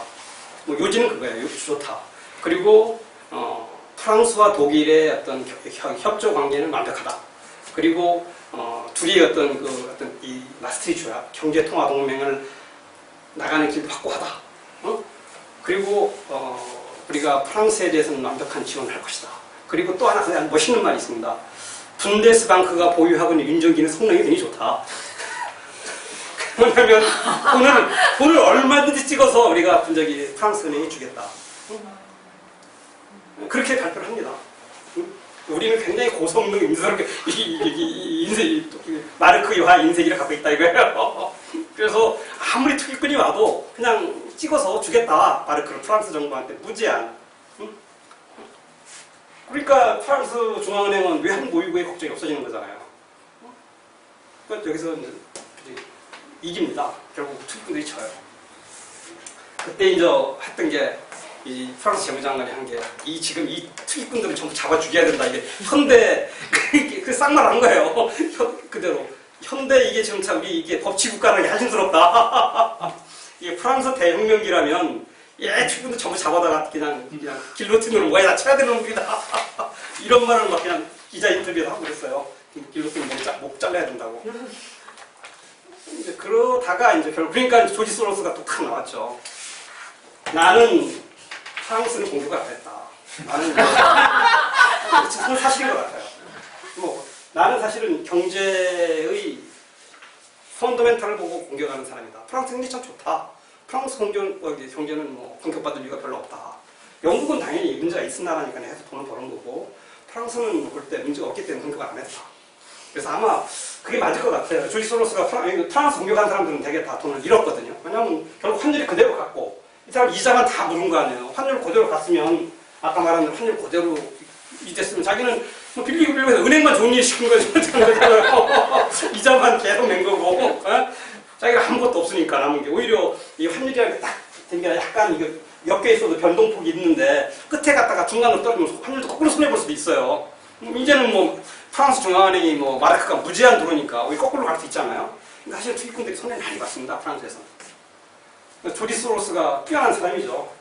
그러니까 그러니까 이 시장의 흐름을 적어도 이게 작은 흐름을 바꾸는 게 뭐 허생전처럼 저기 배나 사과 사갖고서 다 입가 올리는 게 아니고 이건 적어도 중앙은행이랑 싸워서 금융의 시장을 흐름을 바꾸고 이거 환율을 바꾸고 그 다음에 중앙은행을 패배시켰던 그런 이런 게 바로 이제 조지 소로스라는 사람입니다. 그래서 이 사람이 이제 뭐 돈이야 워런 버핏이 훨씬 많겠지만 이 사람이 이제 이 살아온 과정이 이런 사람이었죠. 그러니까 아까 말한 대로 그 부시 재선 막아달라고 이렇게 천만 불을 이렇게 낼 수 있는 적어도 이게 뭐 그 사람이 성공 못했죠. 그건 성공 못했지만은 다른 투기꾼이라고 투기 헤지펀드의 어떤 큰 운영자고 투기 세력이지만 굉장히 좀 특이한 사람입니다.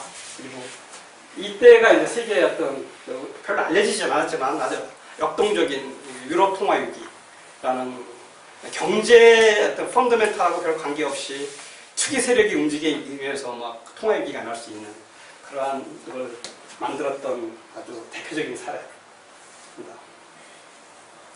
그다음에 이제 HCL 이것도 재밌어요.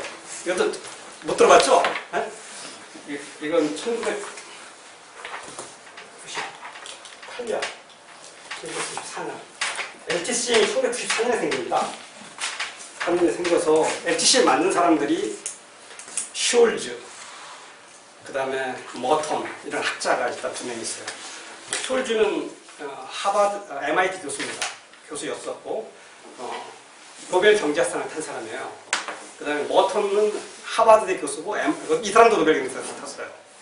그러니까 이 당시 1990년 이 당시에 그 세계에서 가장 뛰어난 금융 경제 학자들입니다.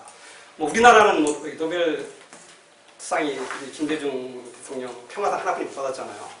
뭐 과학이고 경제고 아무것도 없는데 이 경제학상 당 2명이 학원에 온 거예요. 같은 회사를 만든 거야. 어? 그리고 이쪽 그 파생금융상 쪽에서는 뭐 숄즈 앤 머튼 모형이라고 앉을 정도로 이 천재적인 사람이 하여튼 금융공학에서 그리고 이 당시에 또 세계 중앙은행이라고 볼 수 있는 미국 중앙은행의 부총재, 부의장이라고 불러야 되나 거기에 지냈던 뮬린스라는 사람들이 들어와요. 그리고 또 이 투자은행에서 이 가장 전설적으로 돈을 많이 벌었던 메리웨더라는 사람도 와요. 그것을 살로몬 브라더스라고 하는 겁니다. 여기도 살로몬이라면 이 사람도 뭐 유태계 사람일 겁니다. 이 4명이 모여갖고, 그러니까 우리가 가장 뛰어난 한번 헤지펀드를 회사를 만들어보자. 그리고 돈 멋있게 한번 벌어보자.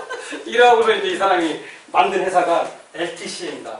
롱텀 캐피탈 매니지먼트라고, 롱텀 캐피탈 매니지먼트라는 이런 회사를 만들어서 이제 돈을 모으죠. 그러니까 뭐 사람들이 보니까 저기다 돈 몇 개만 앉아날 것 같지 않습니까? 얼마나 멋있어요.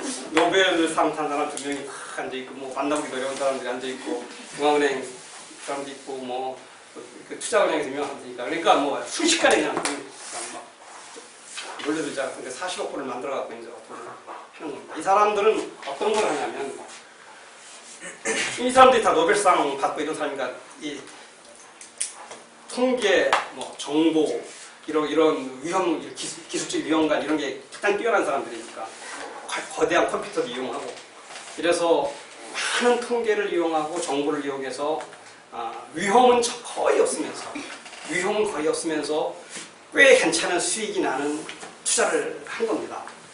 그래서 94년, 95년에는 40% 수익을 냅니다. 연 40%. 94년, 95년, 96년, 그래 97년에 20% 이렇게 수익을 봐야 되겠다. 숫자는 제가 뭐 그게 중요하지 않아요. 하여튼 초기에는 연 40%를 나다가 나중에 이제 1998년도에 망합니다.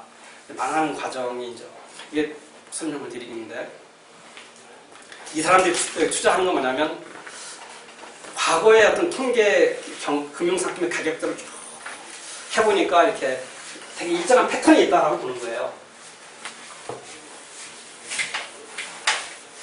특히 이제 어떤 성격이 비슷한 금융 상품끼리 어떤 패턴이 있는 거예요.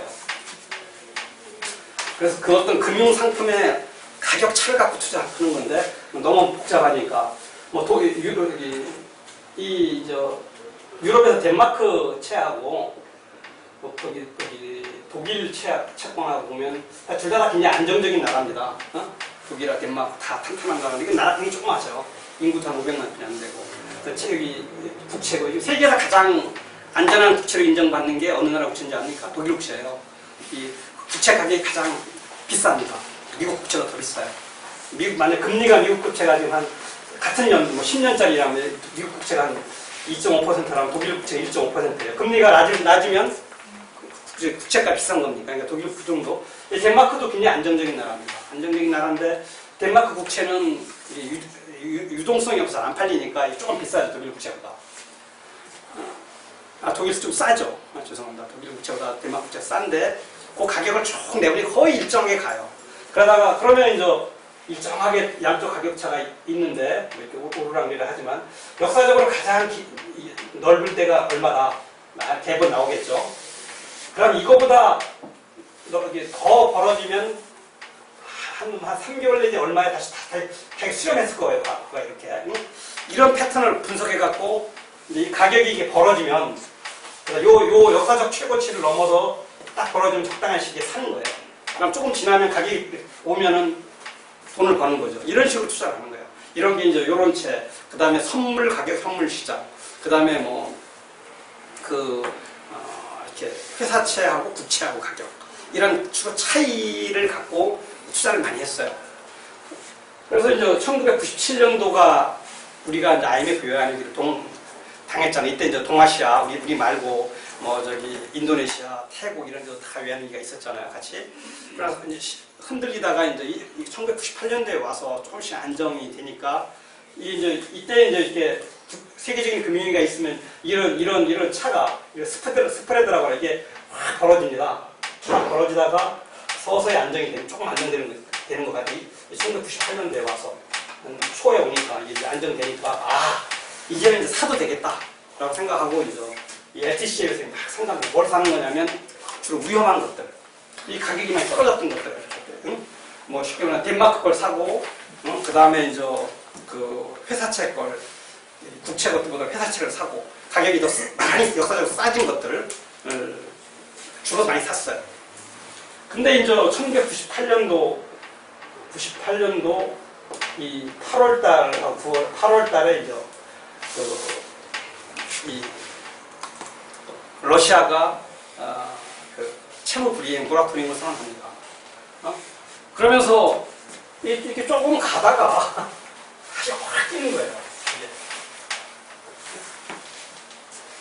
근데 이제 이 LTCM 같은 데는 이렇게 안정적으로 투자를 하기 위해서는 요런 것들은 이게 마진이 작아요. 그러니까 이것은 돈을 많이 빌려서 투자를 많이 해야 돼요. 그리고 대부분 그게 가능한 게 뭐냐면 다 이런 걸 살 때는 사잖아요. 사면은 아까 막 조지스로처럼 담보물이 있는 거예요. 또 내가 만약에 덴마크 국채를 샀다 그러면 덴마크 국채가 있으니까 그걸 담보로 하고 또 돈을 빌려서 또 사고 해서 계속 레버리지라고 해서 차익 비율을 높여가는 거죠. 이래서 자기 원금은 별로 크지 않지만 차익 비율을 많이 높여서 돈을 버는 방식으로 했던 게 이제 이 LTCM이라든가 많은 헤지 펀드들이 쓴 거예요. 뭐 조지 소로스도 마찬가지죠.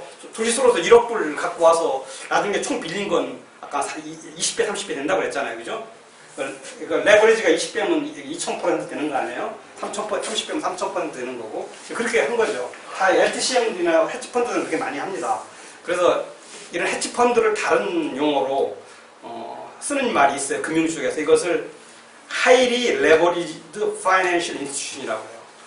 고차익, 많이 차입한 금융기관이다. 이렇게 돈을 빌렸는데 이렇게 올라가니까 어떻게 돼요? 이게 이제 많이 빌린데 차입을 많이 한 기관은 이게 돈을 벌을 때는 자기 자본 조금 갖고도 많이 벌 수 있지만 또 이 돈을 잃을 때는 거꾸로 돈을 많이 잃게 되는 거죠.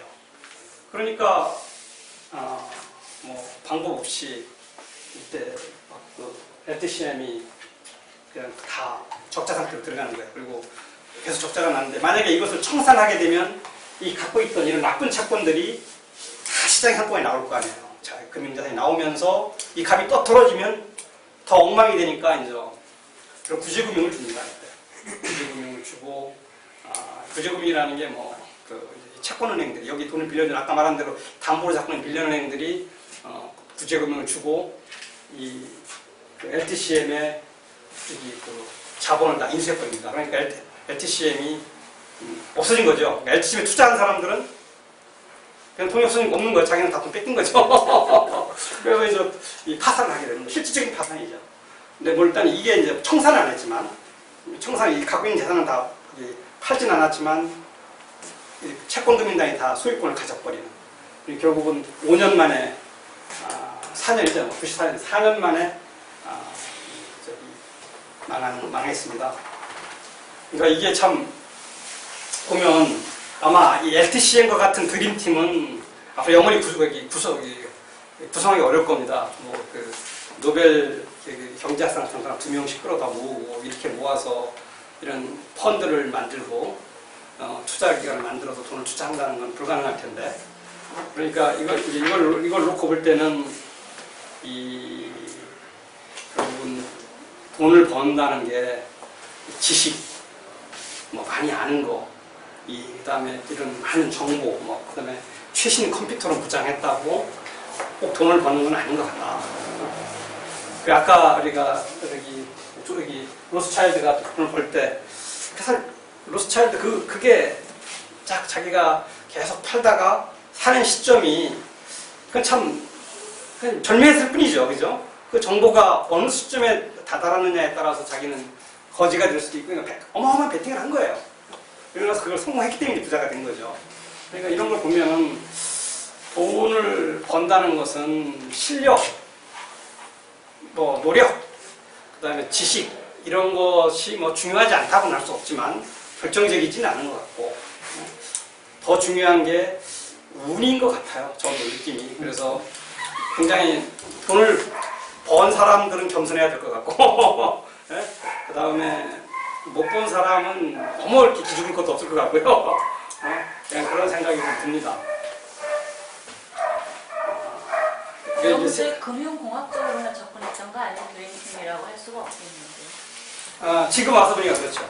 지금 와서 평가가 정확한데, 그 당시는 이 사람들이 드림팀이었죠. 이 사람들이 망하고 나서 사람들이 이제 너무 금융공학적인 접근 갖고 돈을 벌 수 없다. 경제를 좀 통찰력을 갖고 한 발 뒤로 떨어져서 그렇게 보는 능력이 필요하다. 러시아 모라토리움 선언할 때는 개판이었을 텐데. 아니 그걸 몰랐던 거지. 이 사람이 돈을 투자하기 시작한 건 1998년 초기부터 한 거예요. 한 3, 4월부터. 네. 러시아 모라토리움이 생기니까 이제 망한 거죠. 이걸 빼야지. 아니 돈이 빼집니까? 이렇게 시장에 한번 들어가 있는데 자기가 빼려면 팔아야 되는데 팔으면 더 값이 더 떨어지잖아요. 5년에 걸쳐서 뺄 수 있어요. 아니 이때 94년에 생겼잖아요. 네. 이때 돈 많이 벌었지. 95년, 6년까지 돈을 잘 벌었죠. 7년은 뭐 별로 못 벌었을 거예요 다. 근데 98년에 이제 망한 거죠. 이때까지 돈 벌어서 40%씩 주주한테 배당했다니까요. 그러니까 이때는 그러니까 사람이 단기간 돈 버는 건 이게 쉬울 수 있는데 길게 돈 버는 게 어려운 것 같아요. 진짜 실력인 것 같고 또 진짜 없는 것 같고, 뭐 그런 면에서는 조지 소로스 같은 사람들은 워런 버핏이나 뭐 타고난 복과 운이 있는 사람이죠. 실력도 있겠지만 조지 소로스는 이제 은퇴를 했죠. 은퇴를 하고 자기 펀드는 다 정리를 했고, 이제는 외부 돈은 안 받고 뭐 자기 돈을 운영하겠죠. 아직도 외부에서 돈을 받는 건 이제 뭐 안 할 겁니다. 지금 설명한 대로 이게 교훈 중에 하나가 이 금융공학, 통계와 숫자만 갖고 과거의 움직임을 갖고 분석해서 이렇게 베팅하는 것, 투자하는 것은 굉장히 위험하다. 결국은 경제는 굉장히 이렇게 역동적으로 예측하기 어렵게 변하니까 그걸 알려면 어떻게 알아야 되느냐? 과거의 통계자료는 모르는 거예요. 통계자료는 무용지물이거든요. 어느 순간에 가면. 그러니까 그것을 볼 수 있으면 인간이 통찰력이다. 뭐 좋게 표현하면 통찰력이고요. 좋은 말로. 조금 쉽게 표현하면 뭐예요? 감입니다. 감. 느끼는 감. 예, 그런 거다. 그게 이제 이때를 기점으로 그 세계의 어떤 금융이나 이런 걸 바꾸는 그 위험을 관리하는 기법이랑 바꾸는 계기가 됐습니다. 그래서 이제 이때부터 이제 어떤 새로운 금융 기법, 관리 기법이 나오기 시작했고, 그 다음에 2008년 이후 완전히 바뀌었죠. 요때 이후에 이러한 바뀐 거에 대한 그 어떤 그런 통찰력 있는 논문을 쓰신 분이 아까 그 우리 신영성 씨라는 분입니다. 그래서 지금 BIS의 이제 조사 연구 총책임자 칩 이코노미스트가 되신 분이죠. 시간이 좀 있으니까 이제 이분이 쓰신 논문을 간단히 하나만 요약해 설명해 드릴게요. 알고는 별거 아니에요. 이게 세상 원리가 뭐 되게 뭐 경제학 원리가 어려운 데 있는 게 아니라, 이 사람이 이제 2000년도에 2001년쯤 쓰셨을 거예요. 썼을 겁니다. 이제 영국에 공부한 사람이고요. 영국에 가면 뉴 밀레니엄 브릿지라는 다리가 있어요. 이게 이제 영국의 템즈강에 이렇게 넘어가는 다리입니다. 테이튼 미술관이라고, 영국 가면 테이튼 미술관 가보셨나요? 우리 당인리 화력발전소 아시죠? 그런 화력발전소가 영국에 있어요. 테이튼이라고. 그것을 얘들이 미술관으로 멋있게 해놨습니다. 현대 미술관으로. 그 안에 가면 막 이런 사람 키만한 파이프도 그대로 노출돼 있고, 그냥 발전소였으니까 거기 스팀 같은 거 지나가는 그걸 이제 현대 미술로 해놨어요. 이렇게 가서 누가 좋다고 꼭 가보라고 해서 가봤는데 난 재미가 없던데 좋다고 하는 사람은 고리가 막 미치게 사는 사람 있던데요. 근데 그 앞에 있는 이렇게 이제 다리가 하나 이쁜 다리가 있습니다. 밀레니엄 브릿지인데, 그게 이제 새로운 2000년이 새로운 뉴 밀레니엄이죠. 지금 지났지만 그걸 기념하기 위해서 이제 만든 다리입니다. 보행자 전용 다리예요. 차 안 다니는 다리. 사람만 걸어 다닐 수 있게 이쁘게 만든 다리에서 그걸 이제 딱 만들어 놓고 그걸 개통식을 했어요. 근데 중요한 날이니까 퀸이 왔습니다. 영국에서. 그럼 굉장히 중요하거든요. 퀸이 와서 사람이 그냥 팍팍팍 몰렸습니다. 근데 그날 몰려서 바람이 약간 불었는데 다리가 붕괴는 안 하고 붕괴 직전까지 갔었어요. 사람이 너무 많았었는지. 근데 그거 계산 안 했겠어요. 아무리 영국이 지금 시들어가는 나라라도 이거 여기 이 다리에 몇 명 올라왔을 수 있다. 그럼 몇 명 올라왔으면 그 다리가 뭐 하중은 견딜 수 있냐 없냐. 응? 근데 그거 다 계산하고 멋있게 만들었는데 완전히 창피 나간 거죠. 흔들흔들해서 이제 폐쇄를 하고 재시공을 합니다. 그런 역사적 사실이 있는데, 그걸 이제 이 신영성 씨가 이 위험 관리, 경제를 보는 눈으로 논문을 쓴 거예요. 그게 이제 별거 아닙니다. 사람들이 쫙 이제 올라가 있을 거 아니에요. 다리에 쫙 갔는데, 이렇게 사람들이 있는데, 이제 이렇게 그때 만약에 10,000명이 올라 다리에 갔을 때 10,000명까지 5,000명이 올라갔다. 5,000명이 올라가면 5,000명이 동시에 이렇게 발을 탁 디딜 확률은 거의 제로죠. 동시에. 정확히 동시에. 혹시 그런 조커 알아요? 중국 사람들이 다 집 밖에 나와서 다 동시에 뛰었다가 딱 떨어지면 지구가 깨진대요. 그렇게 물리적으로 계산할 수 있잖아요. 물리학적으로. 인구수, 몸무게수 해서 그 충격. 그게 운속 얼마만큼 떨어진 걸 갖다 합니다. 근데 그럴 수 있는 확률은 없잖아요. 근데 이 다리 위에서 사람들이 이렇게 동시에 탕 칠 확률은 제로거든요. 근데 이제 약간 바람이 부는 거예요. 그러니까 좀 바람이 불면 다리가 약간 흔들릴 거 아니에요. 흔들리면서 사람들이 이렇게 흔들리면서 중심을 잡기 위해서 이렇게 조금씩 흔들리면서 중심을 하니까 동일한 충격이 주어졌을 때 사람들이 반응을 비슷하게 하는 거예요. 그러니까 이렇게 이제 확률이 옛날엔 제로였다가 이게 0.1 정도로 높아졌을 거 아니에요. 바람이랑 동일한 충격을 받았으니까 그걸 피하기 위해, 그걸 자기 몸을 유지하기 위해서. 그러니까 다리가 더 흔들린 거예요. 그렇게 더 흔들리니까 사람들이 더 중심을 잡으려고 노력하니까 이 확률이 또 올라간 거예요. 그러니까 이 사람들이 생각할 때 이제 공학적으로는 여기 100명이 와서 동시에 뛸 확률은 제로인데 이걸 한 30%나 40%로 계산해 놨겠죠. 근데 이게 그 임계치를 넘어버린 거예요. 이 동시에 뛴 게. 그러면서 다리가 이제 붕괴음이 빠진 거예요. 그래서 이제 그것을 푸는 게 뭐냐면 어떤 사람들이 정상적인 시장 상황에서는 다 자기가 자기의 일을 하는 거예요.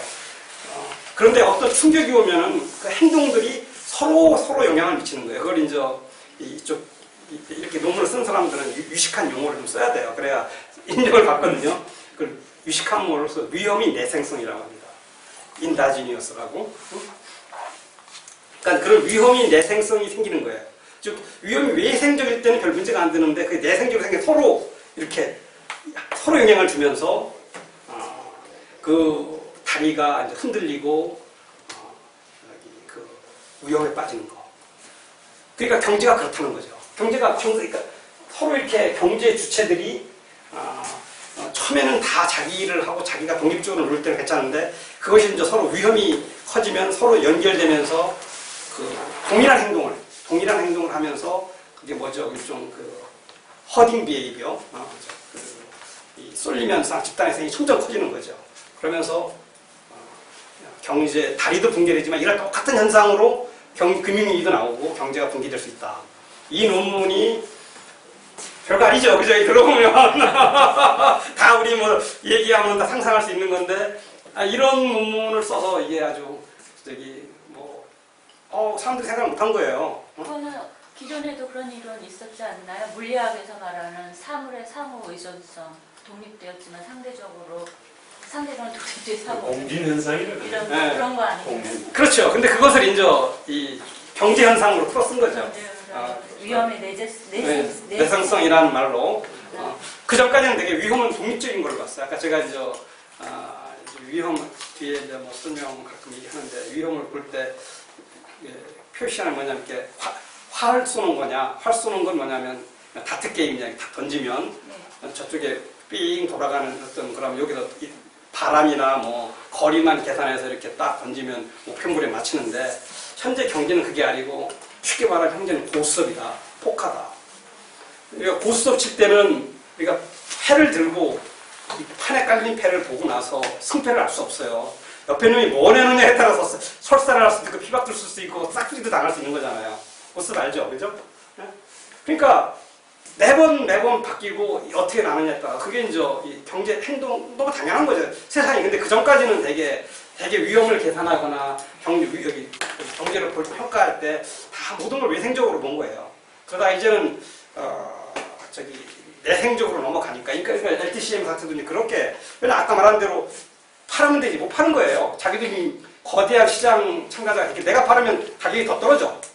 그러니까 더 손해를 보는 거죠. 방법이 없는 거니까 그때는 그냥 규제금융이 들어와서 그냥 가만히 있게 시켜야 되는 거죠. 경제학의 인식이 철학을 따라가지 못하는 거는 한또 두세계는 늦는 거 아니에요? 그렇죠. 그러니까 이제 그 말이 딱 피케티라는 책에서 유명한 책이 있죠. 거기 나오는 딱 말입니다. 이 미국의 경제학자들이 상당히 오만하답니다. 자기네들이 사회학 쪽에서 가장 뛰어나고.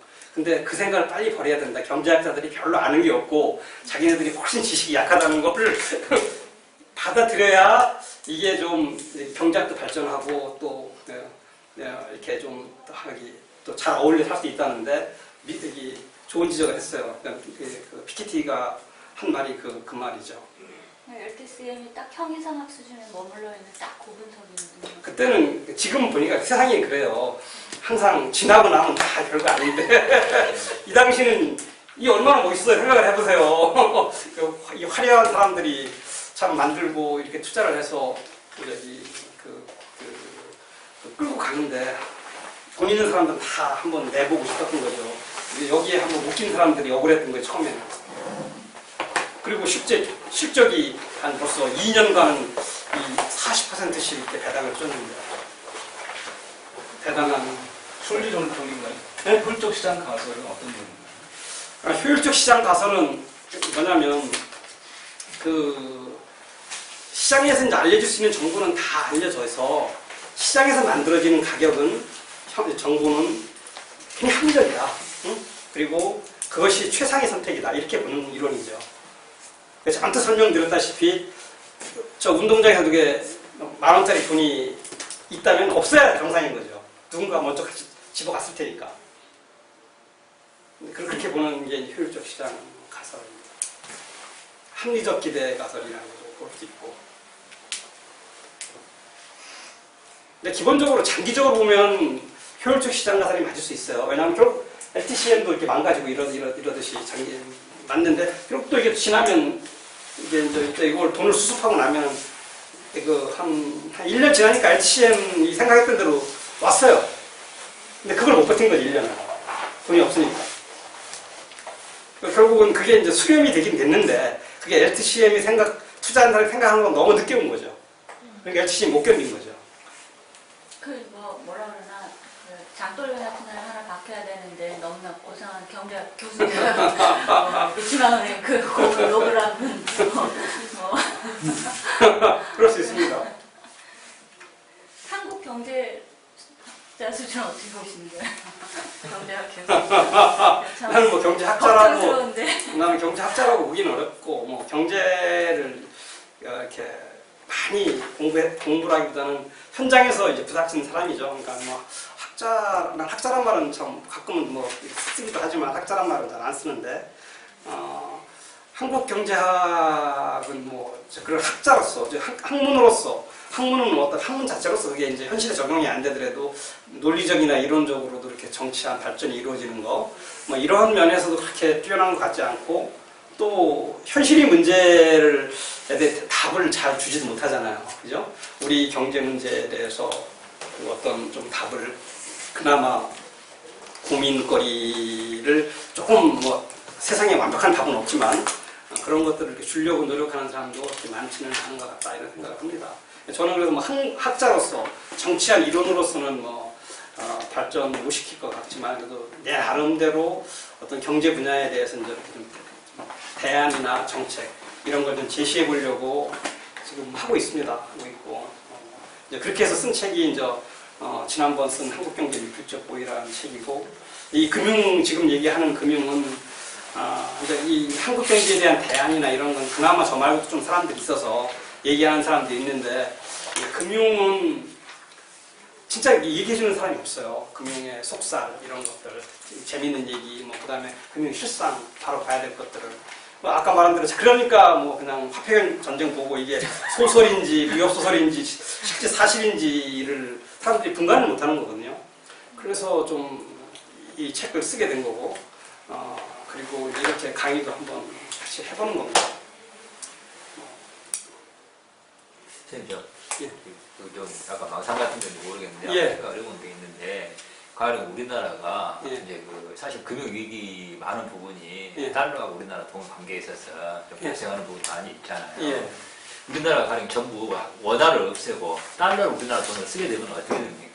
그렇게 한 나라들이 있죠. 예. 그걸 이제 작은 나라들은 그런 케이스가 있던데 예. 우리나라 같은 경제 규모에서는 없는 것 그러니까 같아요. 달러화, 그걸 달러라이제이션이라고 하죠, 영어로. 그 이제 중남미 국가에서 일부 있습니다. 지금도 있을 거고요. 파나마 같은 데는 지금 있을 것 같은데. 근데 또 우리 돈을 포기하면 첫째가 가장 큰 게 우리의 어떤 통화 정책이 없어지잖아요. 미국의 통화 정책들을 맞춰서 지금도 제로 금리를 해야 되잖아요. 제로 금리를 해야 되는 거. 근데 우리나라가 이 제로 금리에 맞느냐? 그러면 제로 금리 되면 부동산 가격이 어떻게 될 거냐? 쉽게 말해서 이제 우리나라 실정에 맞는 통화 정책을 쓸 수가 없어요. 그냥 그대로 이제 써야 되는 거고. 또 하나는 이 중앙은행이 이 아까 말한 대로 말씀하신 대로 그 윤전기 돌려서 돈을 만들잖아요. 그러니까 중앙은행은 이득이 생겨요. 그걸 화폐 주조 이익이라고 합니다. 여기 영어로는 세뇨라즈라고 하고 불어에서 나온 건데 그 이익이 생기는데 그 이익을 미국이 가져가는 거잖아요. 우리나라 큰 못 가지고 한국은행이 어떤 때는 요새는 안 그렇지만 한 7, 8년 전에는 삼성전자보다 더 이익금이 많이 나요. 그럼 다 정부에 주는 거예요. 굉장히 정부의 세입이 크게 나갑니다. 그리고 법인세도 많이 내고 뭐 한국은행 세금 내건 안 내건 상관없거든요. 그냥 세금 내고 남는 돈은 적립 일부 하고 그냥 정부에 다 좀 주니까. 그러니까 그 돈이 사라지는 거죠. 어떤 때는 12조씩 되니까. 그걸 하도 그 화폐 주주의 그러니까 포기해야 되는 거죠. 두 가지가 가장 클 거예요. 그 다음에 세 번째는 자존심이죠. 그것도 굉장히 큽니다.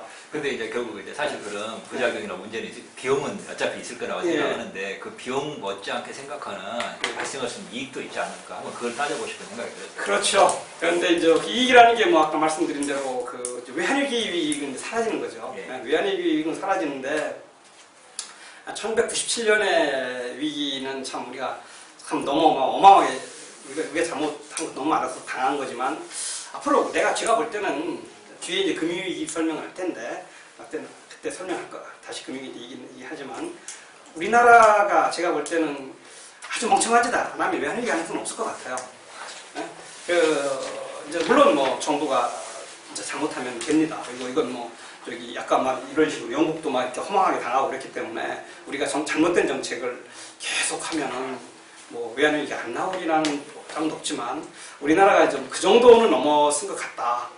그리고 이제 또 하나는 우리가 이제 요때 1990 유럽 통화 위기를 거치면서 이제 세계에서 중앙은행 간 협조에 의해서 외환위기를 막을 수 있다는 걸 아는 거예요. 즉 독일 분데스방크가 프랑스 중앙은행을 그냥 확고하게 지원하니까 외환위기 사라진 거잖아요. 그러니까 지금 그래서 이제 그걸 통화 수합이라는 게 우리가 2008년도 했잖아요. 미국이랑. 일단 일본도 했지만 미국이랑 가장 큰 거고, 일단 지금 일본하고 중국하고도 하고 뭐 이렇게 해서 이제 그런 것들을 갖고 있기 때문에 그러한 그걸 일종의 국제적인 글로벌 파이낸셜 세이프티 넷이라고 하는데 금융 안정망이라고 합니다. 그런 것이 갖춰지면 제가 볼 때는 금융이 조금 아주 못하지 않으면 외환위기 가능성은 이제 점점 작아지는 것 같다. 그걸 말씀드릴 수 있을 것 같아요. 이런 상황에서는 우리 통화를 갖고 있는 게 낫겠죠. 오늘 신문에 저기 예. 정부가 뭐 정책 자금 45조를 풀어가지고 경기 부양을 한다고. 예. 근데 그러면 만약에 이런 용도로 쓰이는 정책 자금이라는 건 주로 어떻게? 그게 뭐 그냥 되게 신문에 정책자금 45조 풀겠다는 건 이것저것 합한 거라 내용을 보면 정책자금이라는 게 정부가 쓸 수 있는 건 기본적으로 세금 걷어들이거나 채권을 발행하거나 해서 돈을 빌리거나 해서 돈을 더 쓰는 거잖아요, 그죠? 그리고 이제 그걸 뭐 어떻게 쓸지는 잘 모르겠어요. 예전 같이 뭐 이렇게 이제 금융기관을 통해서 돈을 푸는, 뭐 이렇게 특정 부분에 대출해주고 이런 것은 아주 적을 겁니다. 그리고 그것도 신문에 봤는데 그냥 상당 부분은 뭐 립서비스일 가능성이 크죠. 그냥 지금 경기가 최경환 부총리가 와서 뭐 애쓰는데 좀 좋아지는 듯 하다가 다시 팍 꼬꾸라지니까 뭐 별 방법이 없을 겁니다. 없고, 왜냐하면 우리나라 한국 경제가 제가 미끌주고에서 썼지만 이게 뭐 금리나 정부가 돈을 풀어갖고 경제가 확 좋아질 수 있는 그런 상황이 아닌 것 같아요. 이미 굉장히 구조적인 문제가 쌓여있기 때문에 힘들더라도 시간을 갖고 구조적인 문제를 하나씩 해결해 주지 않으면 경제가 좋아지기 어려울 것 같다. 뭐 이런 생각을 합니다. 뭐 시간이 좀 지난 것 같죠? 뭐 질문 뭐 하실 분 있어도 되는데 조금 남았는데. 중요한데요. 예. 그 LTCM 같은 경우에는 그 레버리지한 돈하고 레버리지한 돈 그리고 에셋 있는 만큼 비하면 레버리지한 돈이 얼마큼 된 거예요? 그 정확히는 알 수 없는데 한 4,000% 정도 레버리지 비율이 정도 된다니까. 3,000% 훨씬 넘고. 그러니까 자기 그 자본금의 한 30배, 40배 정도 됐습니다. 그러면 리먼 브러더스하고 비슷하네요. 네? 리먼 브러더스. 그렇죠. 네. 되게 이제 그 리먼 때도 비슷했을 겁니다. 30대 1로. 네, 그렇게 비슷했을 거예요. 특히 이제 LTCM은 자기가 생각할 때는 굉장히 안전하게 투자한다고 했기 때문에 레버리지 비율이 굉장히 높았을 거예요. 그래야만 저희 수익이 많이 나니까.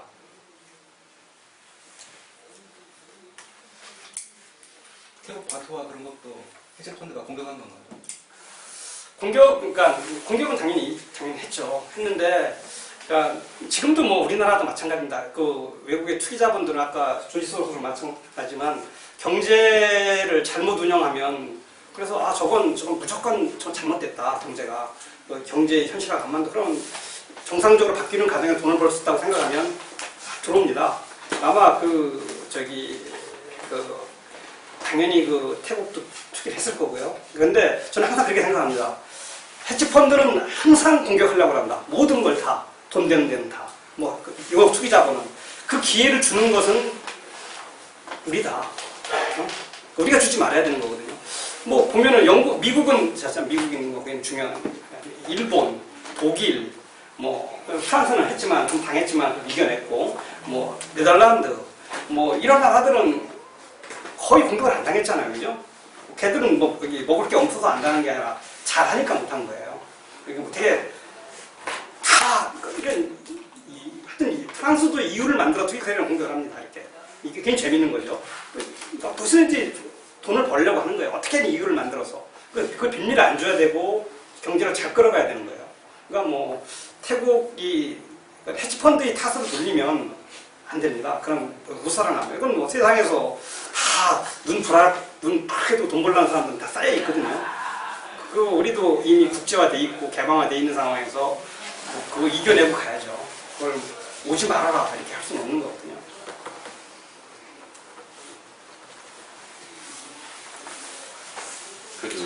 그런 헤지펀드가 있어야지 그 리퀴디티 그 M2 막 그런 게 올라가지 않아요?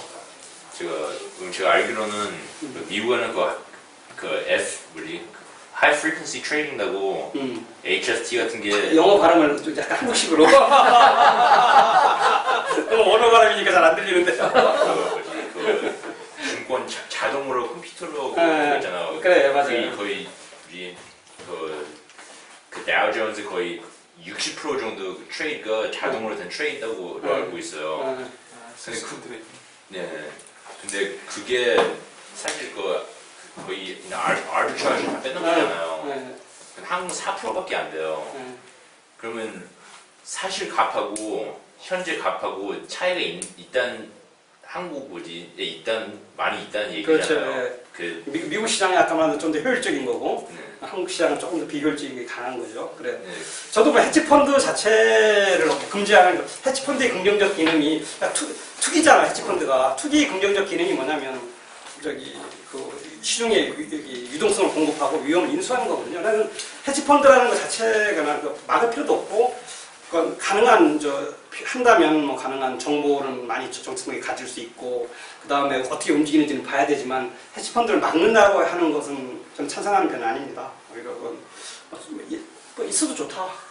또 그런 과정에서 경제정책을 잘 끌고 금융정책을 잘 끌고 갈 수 있어야 훌륭한 거지. 그런 거 다 없이고 그냥 아무도 없는데 혼자 자기가 1등이다 하는 거하고 똑같은 거거든요. 그게 없이 하는 것은. 그렇게 생각합니다. 비슷해요. 생각이. 자, 오늘은 이걸로 끝내겠습니다. 고맙습니다.